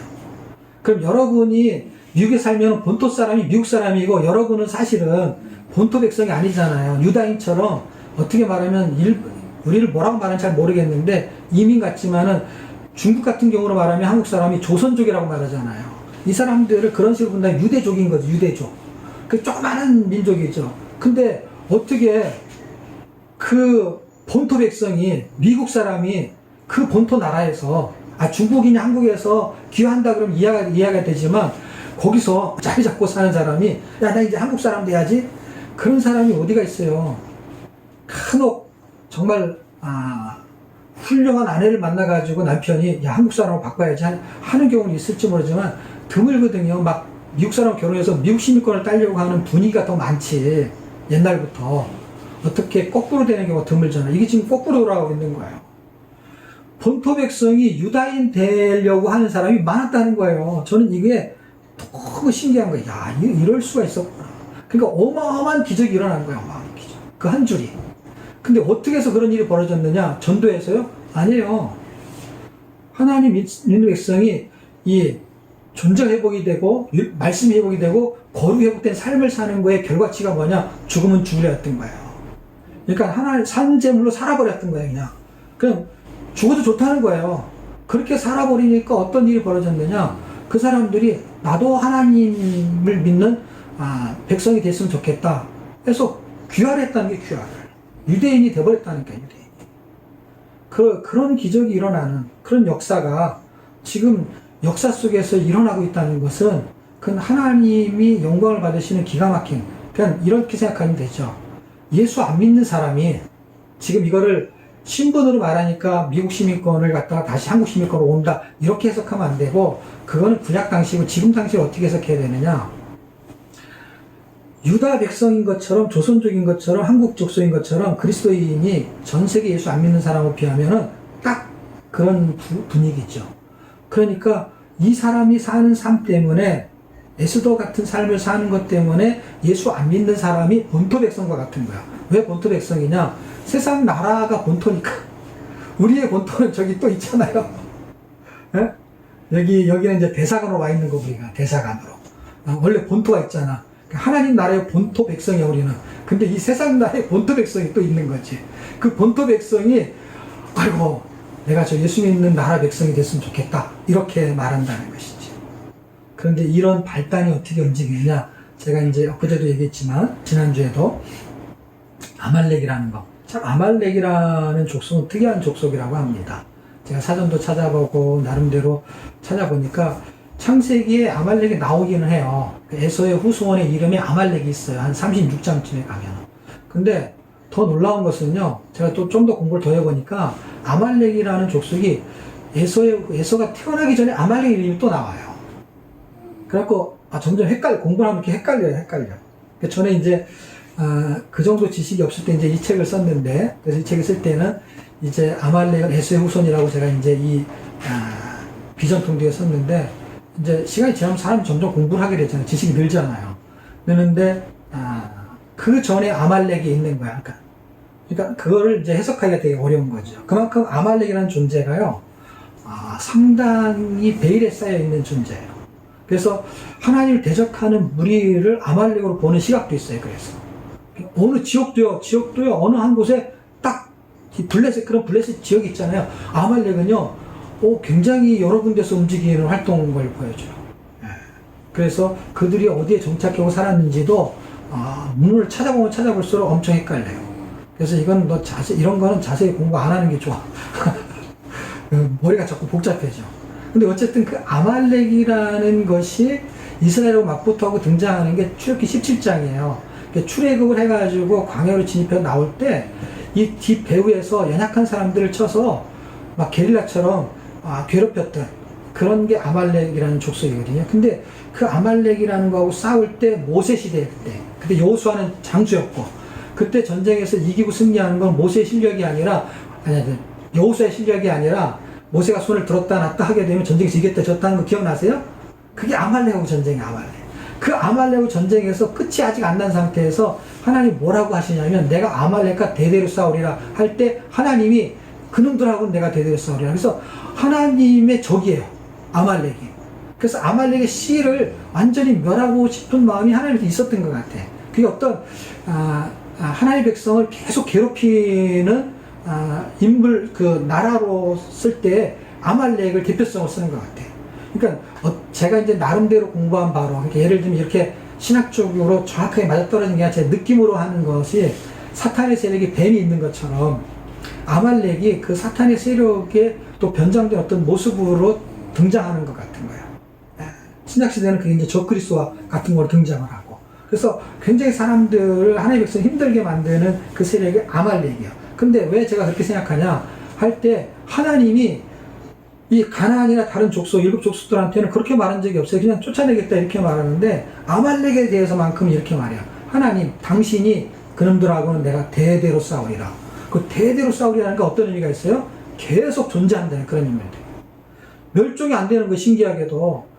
왜 멸종이 안 되냐면, 시간이 한 500년쯤 지나가지고, 이제, 이때가 이제 모세라 그러면은, 1400 이렇게 외우면 복잡하게 1500년경.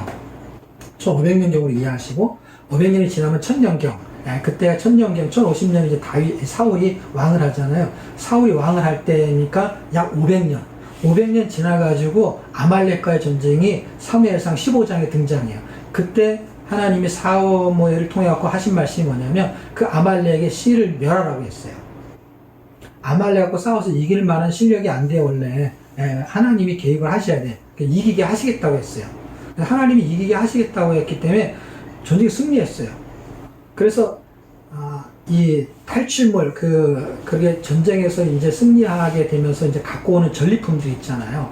양이나 소나 뭐 이렇게 좋은 것들을 막 남기는 거예요. 근데 그런 거 남기지 말고 싹 죽이라고 해요. 그러니까 동물까지 싹 죽이라고 했는데, 남기면서 변명을 하죠. 왜 남겼냐 그러면, 이거 하나님께 드리려고 했다는 거예요. 근데 하나님은 그거 받고 싶은 마음도 없어요. 그냥 싹 멸하라는 거예요. 씨를 멸하는 거예요, 목적이. 근데 그 당시 왕의 이름이, 아말렉의 왕의 이름이 아각이에요, 아각. 그 아각을 살려두는 거예요. 그런데 역사 속에서는 그걸 살려둔 게 아니고, 이제 사무엘을 갖고 다 죽여요. 그리고 죽이지 않았던 그 상태를 불순종으로 본 거예요. 그래서 그때 네가 내 말을 버려서 나도 너를 버려 왕이 되지 않게 하겠다 하는 게 그 아말렉 이야기야, 아말렉. 그 아말렉을 남긴단 말이에요. 그러니까 우리도 이 세상에 씨를 먹여야 되는데, 우리도 가끔 남기는 게 있어요. 이거는 내가 뭐 헌금하려고 쓰는 거야. 이건 내가 뭐 교회 가서 뭐 할 때 쓰는 거야. 요 지식은 내가 이럴 때 쓰는 거야. 라고 하는 거, 뭔가 부정적인 거, 하나님 원치 않는 거, 그 생각을 남겨두는 게 조금 남겨두는 거. 근데 하나님 이거를 완전히 멸하기를 원하는 거예요. 이 바알의 씨를 완전히 멸하기 위해서 엘리야, 그 다음에 하사엘, 그 다음에 에후, 그 다음에 엘리사, 이렇게 움직였던 거, 이 사람들의 칼을 피하면 나중에 엘리야의 칼을 받을 것이다 라고 하면서, 이 열왕기하 10장에 가게 되면 바알의 씨를 완전히 멸해요. 에후라는 사람이 한 군데 모아놓고. 그런데 그 씨가 지금도 살아있는 것처럼, 이 아말렉의 씨가, 그런 씨가 자기한테 필요한 거, 자기한테 유리한 거, 이런 걸 남겨두는 거예요. 그런데 다 죽였는데요, 500년이 지나고 그 씨가 어떻게 어디서 떨어졌는지 그 씨가 살아나가지고요, 아각 자손 하만, 아각, 그 사람이 아말렉의 후예거든요. 그 아각이 그 대표성을 띠기 때문에. 그렇기 때문에 하만이라는 사람은요, 뭐의 전쟁을 하는 거냐? 시의 전쟁을 하는 것으로 또 한 번 보여주는 거예요. 그래서 제가 천년의 전쟁이라고 글을 썼는데요. 500년. 그래서 모세는 기도로 싸우고, 그 다음에 사울은 실패한 사례죠. 욕심으로 싸운 거예요. 그런데 이 에스더는 뭘로 싸웠냐? 그거는 기도, 그 다음에 조서로 싸우는 거예요. 문서로 싸우는 거예요. 법적으로 싸우는 거예요. 예. 그래서 이제 하만의 조서와 모르드게 조서, 물론 왕이 그 총리급이 되는 반지를 줘가지고 그걸로 찍게 하죠. 그래서 이제 총리가 어떤 행정 결제를 내리는 것처럼 해서 사실은 다 왕의 조서죠. 왕의 조서인데 그 대표성을 띠는 게 그 조서를 꾸미게 한 거는 누구냐? 하만이고, 그 다음에 다시 조서를 꾸미게 한 거는 두 번째 조서는 이제 모르드게 조서가 되는 거예요. 그래서 그 조서로 싸워서 이기는 거예요. 그래서 하나는 제가 해석할 때 하나는 율법이고 하나는 복음이라고 이제 해석을 하는 것이죠. 왜? 그런 효력이 정확하게 드러나고 있기 때문에. 그래서 조서로 싸울 때 조서로 싸워서 이기는 건 결국 뭐예요? 복음으로 싸워서 이기는 거고 믿음으로 싸워서 이기는 걸 말하는 거예요. 그러니까 이 믿음을 우리에게 갖기를 원하는 거고, 이 시가서에 나오는 건 각기 전투로 나타나는 거예요. 양도 많고 이 부분이 이해가 되면 시가서 5권이 다 이해가 되게 돼 있어요. 왜냐하면 결국 나를 통해서 그런 삶이 드러나기를 원하는 거니까. 그래서 솔로몬을 통해서 어떻게 드러나고, 다윗을 통해서 어떻게 드러나고, 욥을 통해서 어떻게 드러나고, 고난이 창세기 때 고난이 욥이 받았을 때의 그 고난이 요셉이 받은 고난하고 흡사하기 때문에 사실은 요셉으로 설명하면 훨씬 쉬워요. 욥은 요셉으로 설명하면 굉장히 이해하기가 좋습니다. 시대가 같은 시대. 그리고 그 고난을 통해서 하나님이 원하는 게 있어요. 그거를 찾아내는 것이죠. 자, 어쨌든 에스더를 통해서 하나님 역전하기로 원해요. 이 세상에서 우리가 아주 소수 민족이죠. 예수 믿는 사람들이 힘이 없죠. 이 세상의 부자가 예수 믿는 사람이 많지 않아요. 우리나라에도 최고 인류 기업인 사람들 예수 믿는 사람 없어요. 조그만 부자들 예수 믿는 것이죠. 그러니까 여러분들 중에 만약에 간증을 든다고 생각해 보세요. 어떤 사람이 중소기업 하다가 부도가 나서 다 쓰러지게 생겼는데 정말 기도하고 막 하나님 은혜로 그 회복이 되고, 아니면 부도가 났는데 다시 회복을 해가지고 막 하나님이 중견 기업이 되게 했어요. 그럼 간증하면 사람들이 다 놀래죠. 마음열하고 막 할렐루야 하죠.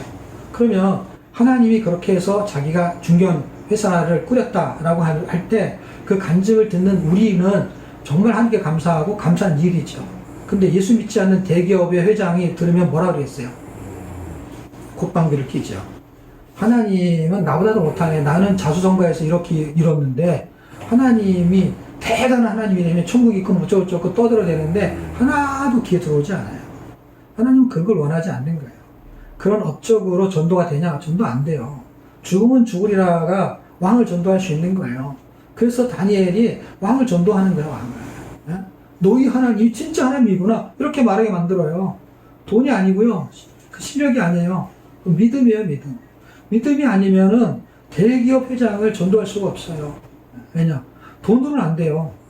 더 부자가 그게 간증거리도 안 되는 것이죠. 중소기업 당장 만들어낼 수 있는 사람인데. 그러니까 하나님이 얼마나 값어치가 없게 느껴지겠어요. 그 사람 편에서 볼 때는. 하나님이 나한테 회사를 하나 만들어줘서 이렇게 살고 있습니다. 라고 하는 거는 우리끼리 감사한 거죠. 예수 안 믿는 대기업 회장은요, 그냥 콧방귀도 안 끼는 거예요. 왜냐면 하나님의 능력이 너무 형편이 없으니까. 그걸 우리는 간증이라고 이제 하고 돌아다니는 것이죠. 그렇지만 그 내용은 존중해야죠. 근데 다른 각도에서 볼 때는 그 사람을 전도할 수 있는 힘이 없는 거죠.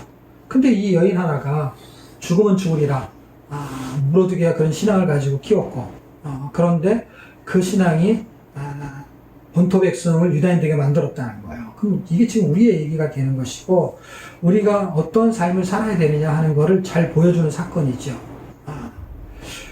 이제 하만이라는 사람이 시의 전쟁이라고 했잖아요. 하만이라는 사람이 이제 왕국을 왔다 갔다 하는데, 그 당시 이제 모르드게는 수위 같은 역할을 하는 것이죠. 문지기 역할을 하고 있었어요. 그럼 사람들이 지나가면, 고위 관료가 지나가면 누구나 다 인사를 하죠.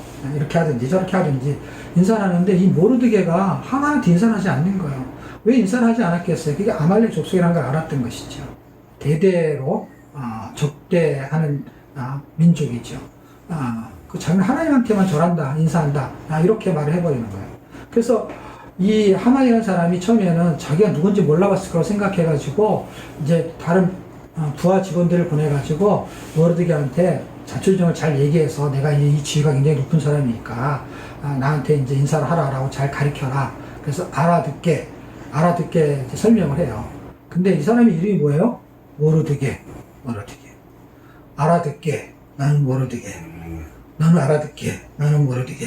그래가지고 이름이 모르드게 아니야. 처음부터 끝까지 모르드게. 한국 이름으로 해석하기 너무 좋아. 그래가지고 못 알아듣는 척하면 못 알아듣는 척. 그러다 보면 이 사람이 화가 머리끝까지 일어나요. 머리끝까지 나면서 뭐예요? 부르르 떨어요. 한국말로 파르르 떨면 추워서 떠는 거고요. 부르르 떨면은요, 열받아서 떠는 거예요. 열이 받아갖고 부르르 떨어. 한국말로 부르르가 원어로 제비예요. 부르르면 복수야. 원래 복수는 불임인데 한국말로 복수는 부르르야. 부르르. 그러니까 복수지. 그래서 부르르 떨다가 저놈을 죽여야 되겠다 하는 날짜를 뽑는 거. 그래서 그 죽여야 되겠다고 해서 칼부림 날짜를 뽑는 게 불임절이 된 거예요. 그래서 잘 생각해요. 칼부림. 한국말하고 똑같지 않아요? 부르르 떨다가 칼부림 날짜를 잡았어. 부르의 복수가 부림이야. 부르르 칼부림. 안 잊어버리죠, 그쵸? 이제 제비를 뽑는다 하는 부르는 이제 주사위 같은 거예요. 그래서 주사위를 던져갖고 뭐 어떤 표, 주사위일 수도 있고 옛날에는 뭐 이렇게 뽑는 것일 수도 있어요. 이 주사위가 더 해석하기 더 편하죠. 뽑아가지고 날짜를 이제 정하는 거예요. 그 아달을 13일로 날짜를 잡았어요. 근데 이제 하루를 더 연장해서 이제 14일이 되는 건데, 그건 이제 유다 쪽에서 이제 연장을 한 거죠. 자, 그래서 이제 날짜를 잡아서, 날짜가 잡혔다는 게 뭐예요? 죽을 날짜만 기다리는 거예요. 그 제비를 뽑아가지고 모르드게 하나만 죽이는 거는 양이 안 차는 거예요. 그래서 이 민족이 누구냐 알아봤더니 유대인이라는 거죠. 유대인은 다 죽여야 되겠다라는 마음이 생긴 거예요. 이게 씨의 전쟁이에요, 여러분. 유대인 전체를 죽이느냐, 아니면 내 마음속에 악의 씨를 죽이느냐, 저들은 말씀의 씨를 죽이려고 하는 거예요, 사탄의 세력은. 말씀의 씨를 죽이려고 하는 거고, 이쪽에서는 그 사탄의 세력을 멸하라는 거예요. 예수님이 이 땅에 오신 목적이 히브리서 2장 14절, 15절 읽어보십시오. 내가 여기 온 것은 마귀의 세력을 멸하러 왔다는 거예요. 마귀의 세력은요, 마귀의 씨를 멸하려는 거예요. 그래서 이게 씨의 전쟁이에요. 여자의 후손과 뱀의 후손이 계속 싸우는 거예요. 그래서 아달랴가 그 열왕기하 11장에 11장 1절에 보면 그게 다윗의 씨를 멸하면서 이제 자기 손자들 다 죽여버리는데 요아스가 살아남잖아요. 그 요아스는 이름 때문에 살아남은 건 아세요, 여러분? 요하게 살아남아요. 그래서 요아스가 살아남아요, 요하게. 그 사람이 이제 7대 왕을 하는 것을 통해서 다시 왕조를 회복하죠. 그 씨의 전쟁이 1000년이 걸쳐서 일어나는 거예요. 지금도 우리한테 벌어지고 있는 거예요. 그 씨를 멸한다라는 것은 이제는 지금은 말씀, 이게 이제 진리 전쟁이 되기 때문에 말씀의 씨를 자꾸 멸하는, 그러니까 말씀을 들으면 지루하게 만들고, 말씀을 들으면 재미없게 만들고, 말씀을 들으면 이해가 안 되게 만들고, 그 다음에 말씀을 피곤하게 만들고, 다른 프로그램을 자꾸 딴 걸 하게 만들어요. 성경 읽고 큐티하고 이런 프로그램을 교회가, 본질적인 프로그램을 교회가 점점 더 하고 있다는 거 아세요, 옛날보다? 그래갖고 무슨 영어 동아리, 그다음 꽃꽂이 동아리 뭐 이런 거 많이 생겼어요. 그게 잘못됐다는 말하고 싶은 게 아니라 본질적인 것으로는 사람을 끌어모을 수가 없어요, 이제는. 그래서 뭐 기도회 같은 것도 이제 잘 안 돼요. 사람이 안 모여, 많이. 그러니까 뭐 어머니 기도회 틀리고 잘못됐다 이게 아니라 어머니 기도회 같은 걸 만들면 사람이 모여. 근데 어머니 기도회가 하는 일이 뭐냐? 그 어머니 기도회가 아이 대학 보내는 기도를 제일 많이 해요. 대학 가기 위해서 기도하자 그러면 기도를 하는데, 이 나라 민족과 그 다음에 내 신앙을 위해서 기도하자 그러면 사람이 안 모여요. 그냥 각자 집에서. 그럼 뭐 자식을 위해서 각자 집에서 하면 되지, 뭐 하려고 교회까지 와. 그 어머니 기도회 만든 거의 핵심이 사실 프로그램이 뭘로 움직이느냐, 프로그램이 본질에 따라 움직이는 게 아니라 사람의 관심에 따라 움직이다 보니까 약간 왜곡됐다는 것이죠. 거기에는 뭐 진짜 나라와 민족 아니면 자기 자식이 기도해야죠. 근데 다른 거와 상대적이기 때문에 그건 약간 문제가 있는 것이죠. 상대성으로 해석을 하면 약간 문제가 있다. 뭐 그렇게라도 사람이 모여서 가서 뭐 나 같은 사람 초청하면 제가 가서 좀 성경 읽으라고 말해주긴 하지만 사실은 목적 자체가 약간 빗나가 있죠. 그러니까 교회의 신앙생활이 그 빗나간 쪽으로 사람들이 가기 때문에 이 정도를 걷는 거에 대한 시간이 점점 부족해지는 거예요. 부족해지고 알 수도 없어요. 왜냐하면 그런 얘기를 들으려고 하지 않아요. 이제 에레미야 내일 가면 얘기하겠지만 사람이 들으려고 하지 않아요. 이게 이제 점진화되는 거죠. 그러니까 지금 우리가 이런 팬데믹 시대에 이 말씀이 재밌어져야 돼요. 그리고 재밌어야 돼요. 그리고 말씀 읽기, 말씀 암송, 그 다음에 말씀 퀴즈, 이 말씀을 가지고 뭐 하는 거, 말씀을 하는 프로그램을 많이 만들어야 돼요. 읽기만 제일 좋다 이 뜻이 아니에요. 읽기가 기본이죠. 이건 애도 할 수 있는 거예요. 그러니까 아무나, 노인도 할 수 있는, 누워서도 할 수 있는 거고. 이 프로그램은, 이거는 권장해도 손색이 없으니까 이걸 하고 다른 거 하지 말라 이 뜻은 아니에요. 이게 가장 쉬운 거는 큐티보다 쉽죠. 읽기만 하는 게 뭐가 어려워요. 큐티는 뭘 해야 되는데, 여기 읽기만 하는데요. 근데 읽기만 하는 걸 사람들이 힘들어 하거든요. 읽기만 하는 프로그램이 다양하게 있으면 좋아요. 다 같이 읽는 거, 그룹으로 읽는 거, 그 다음에 뭐, 예를 들면 모세오게 읽는 팀, 그 다음에 신약 읽는 팀, 그 다음에 바울서 읽는 팀, 로마서 천독하는 팀, 이런 걸 많이 만들어요. 그거를 읽고 싶은 사람이 이것만 해야 되는 게 아니라, 난 로마서 이번에 천독하고, 그 다음에 뭐 바울서인도 읽고, 모두 읽고, 그러면서 거기에 리더를 하나 세우면 그 리더가 그걸 읽게끔 도움을 주고 격려하고, 그러면서 거기서 사람들이 기도하고 회복하고 하는 것을 다양하게 만드는 거예요. 이런 동아리를 차라리 만드는 게 낫지. 아니, 교회 와서는 교회에 대한 걸 하는 게 낫죠. 각자 알아서 자기들이 뭐 사설로 뭐 영어를 배우든지 뭐 수학을 배우든지 그거야 본인들이 만들었는데 교회가 앞장서서 그거를 할 필요가 없어요. 왜냐하면 다른 걸 못하는 거죠. 시간은 한정되어 있고 장소는 한정되어 있는데 여러 가지를 할 수가 없잖아요. 근데 본질적인 프로그램이 그런 게 지금 밀려 있거든요. 미국은 어떤지 모르는데 한국은 제가 생각하기에는 많이 밀려 있다. 이렇게 판단이 되어집니다. 자, 칼부림 날짜를 잡아서 이제 불임절이 생긴 거예요. 그러니까 어렵지 않죠. 그런 상황이 시의 전쟁이라는 거예요. 거기에서 목숨을 걸고 신앙생활 하지 않으면 신앙생활이 안 돼요. 이건 목숨을 요구한다니까요.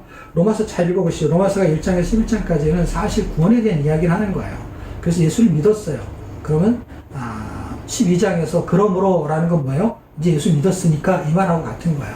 그러니까 이렇게 살아야 돼. 이제부터는 교회 예수 믿었어요. 사형이 딱 하게 되면은 이제 가까운 교회를 나가시고 성경을 읽고 이렇게 말하는데 그거는 우리가 전도할 때 쓰는 방법이죠. 성경은 절대 그런 얘기 하지 않아요. 네. 중요한 걸 먼저 해요. 중요한 걸 먼저 한다는 건 뭐냐면 가장 중요한 걸 먼저 해요. 그게 12장이에요. 그리고 덜 중요한 게 뒤로 가요. 13, 14, 15, 16 이렇게 가보세요. 더 이 무게감이 덜한 걸로 가요. 뭐 14장, 15장 가면 믿음이 연약한 자를 네가 좀 믿음이 튼튼하면 네가 강하면 그걸 좀 돌봐줘. 이런 얘기가 뒤에가 있다고요. 그 앞에 뭐가 있느냐? 앞에는 왼수를 사랑하라. 이게 앞에 들어있다니까. 신앙생활을 조금 하다가 신앙이 성장하면 그때 가서 할 수 있는 거를 12장에서 해놨다니까. 12장에서부터 해놓고 그 다음에는 약한 게 들어있다니까요. 식기용도 그래요. 식기용도 무거운 게 앞에 있고요. 제일 연약한 것 같은 거가 뒤에 가서 붙어 있어요. 예. 근데 이 연약한 것 같은 걸 하려면은 무거운 걸 해야만 이걸 해낼 수 있는 거예요. 신기하게도. 이게 쉬운 것 같은 게 뒤에 있는데 쉬운 게 안 되는 거예요. 믿음이 연약한 사람을 우리가 담당해야 되는데 그럼 때문에 막 신경질이 나고 힘들고 하는 게 이게 기준이 잡혀져 있지 않으면은 이게 안 되는 거예요. 쉬운 게 무거운 것 때문에 무거운 것이 기준을 잡아주고 이걸 해내는 거예요. 맨 끝에 있는 게 탐심이거든요. 이집에 있는 거를 이렇게 탐하지 말라, 살아나지 말라, 가나지 말라는 것은 이렇게 앞에 있잖아요. 하나님에 대한 건 더 앞에 있고. 그리고 뒤로 가면 부모를 공경하라, 뭐 거짓말 하지 마라, 뭐 이렇게 있는 게 뒤에 있는 거는 그냥 생각하지 마라 이건데 그게 앞에 있는 그 무거운 기준에 의해서 발생한 이게 이렇게 난이도가 위에서부터 이렇게 내려가는데 신기하게 이게 이렇게 무너져 내리는 거는 경계선 무너져 내리는 거는 꼭 이 뒤에서부터 하는 거예요. 마음의 생각이 들어오면서 말도 좀 거짓말도 해보고 뭐 이렇게 가면서 이렇게 올라가서 뭐 가는 게 해보고 사인도 해보고 사실 해볼 수 있는 건 아니지만 여기서부터 흐르는 거야. 저는 죽었으면 좋겠어 하는 게 10계명이잖아요. 10번째 계명. 거기서부터 출발하는 거예요. 그러니까 이 연약한 것이 뒤집어 놓고 보면 가장 어려운 거거든요. 그러니까 연약한 사람을 감당하는 게 어려운 거예요, 진짜로. 근데 그걸 감당할 수 있으려면 하나님과의 관계가 어때야 되느냐? 삶 제물의 자세를 취해야 돼. 내가 죽지 않으면 연약한 사람도 안 돼, 잘. 미운 사람, 안 미워하는 거요. 그냥 목숨을 걸어야 돼요, 그냥 딱. 내가 이제는 이 얘기 하지 말아야지. 목에다 칼을 딱 들이대고, 내가 그냥 듣고만 있어야지. 성질로 참아야지. 그걸요, 죽었다라고 생각하지는 못해요. 순발력이 얼마나 좋은지 그냥 탁 튀어나오게 돼 있어요. 네. 여기다 그냥 탁 칼을 대고 있어야 돼요. 말하면 죽는 거야. 이렇게. 그렇지 않으면요, 자기도 모르게 튀어나와요. 가장 쉬운 게 가장 안 돼요. 그런데 가장 쉬운 거를 가장 잘 되게 하려면요, 목숨을 걸어야 돼요. 웃기지 않아요, 여러분? 가장 쉬운 거에도 어떻게 목숨을 걸어요? 목숨을 걸 거야, 걸어야 되는데. 근데 목숨을 걸지 않으면 가장 쉬운 게 안 된다니까. 그러니까 산 제물로 살라는 거예요. 원수를 사랑하라는 거예요. 그렇게 신앙생활을 해야 되기 때문에, 믿음이 있어야 되기 때문에, 성경을 읽을 때, 이거는 죽기 살기로 읽어야 되는 거예요. 왜냐하면 여기서 내가 그렇게 살 수 있는 힘이 공급되기 때문에. 그냥 처음에는, 읽으라고 하니까 읽겠죠. 근데 시간이 지나면서 내 의지와 노력으로는 안 사라지거든요. 근데 이게 들어오면은, 믿음이 들어오면은 살 수 있는 힘이 공급돼요. 음식을 먹으면은 내가 오늘 하루 살 수 있는 에너지가 공급되는 것처럼 하나님의 말씀을 바보처럼 읽지만 그 말씀이 내 안에서 그리스도의 살과 피로 변한단 말이에요. 그래서 예수를 먹는 것이 결국은 그 말씀을 먹는 거거든요. 그 말씀을 내가 참 큐티로 먹든 설교로 먹든 성경 읽기로 먹든 해서 어느 정도 섭취가 되면요, 제가 하는 말 이해가 될 거예요. 어느새 나도 모르게 안 미워지고 있어요. 어느새 나도 모르게 좀 참아지고 있어요. 어느새 나도 모르게, 그래서 나의 개인의 신앙 체험을 통해 갖고 내가 써지는 거예요, 이제. 이제는 이 체험서가, 여기 잘 보세요. 손을 이렇게 펼치면 여기가 가운데가 시가서예요. 그 다음에 이렇게 오른쪽이든 왼쪽이든 상관없어요. 날개니까. 왜냐면 17권, 17권이에요. 역사서 17권, 선지서 17권, 그 다음에 시가서 5권. 그래서 이것이 39권이에요. 그런데 우리가 지금 17권을 다 했어요. 그리고 에서까지가 다 한 거니까. 그리고 가운데 있는 시가서에 대한 걸 이걸로 지금 제가 설명하는 거예요. 한 권 한 권 설명이 되게, 이것도 난이도가 있거든요. 그러니까 이 5권이 중심을 잡아주는 거예요. 그리고 이 선지서가 17권이에요. 이 17권이 이 역사서에 대한 걸 해설해주고 있는 거예요. 그러니까 해설해주고 있으면서 뭘 만들어내냐? 자, 보세요. 손가락 5개, 대선지서, 손가락 5개, 모세오경, 이쪽 손가락 5개, 대선지서, 그 다음에 12권, 이 역사서 12권, 여기서 소생서 12권이 이렇게 이쪽으로 온단 말이에요, 이쪽으로. 그래서 이렇게 이쪽으로 왔을 때, 잘 보세요. 이렇게. 여기가 5권. 보여요?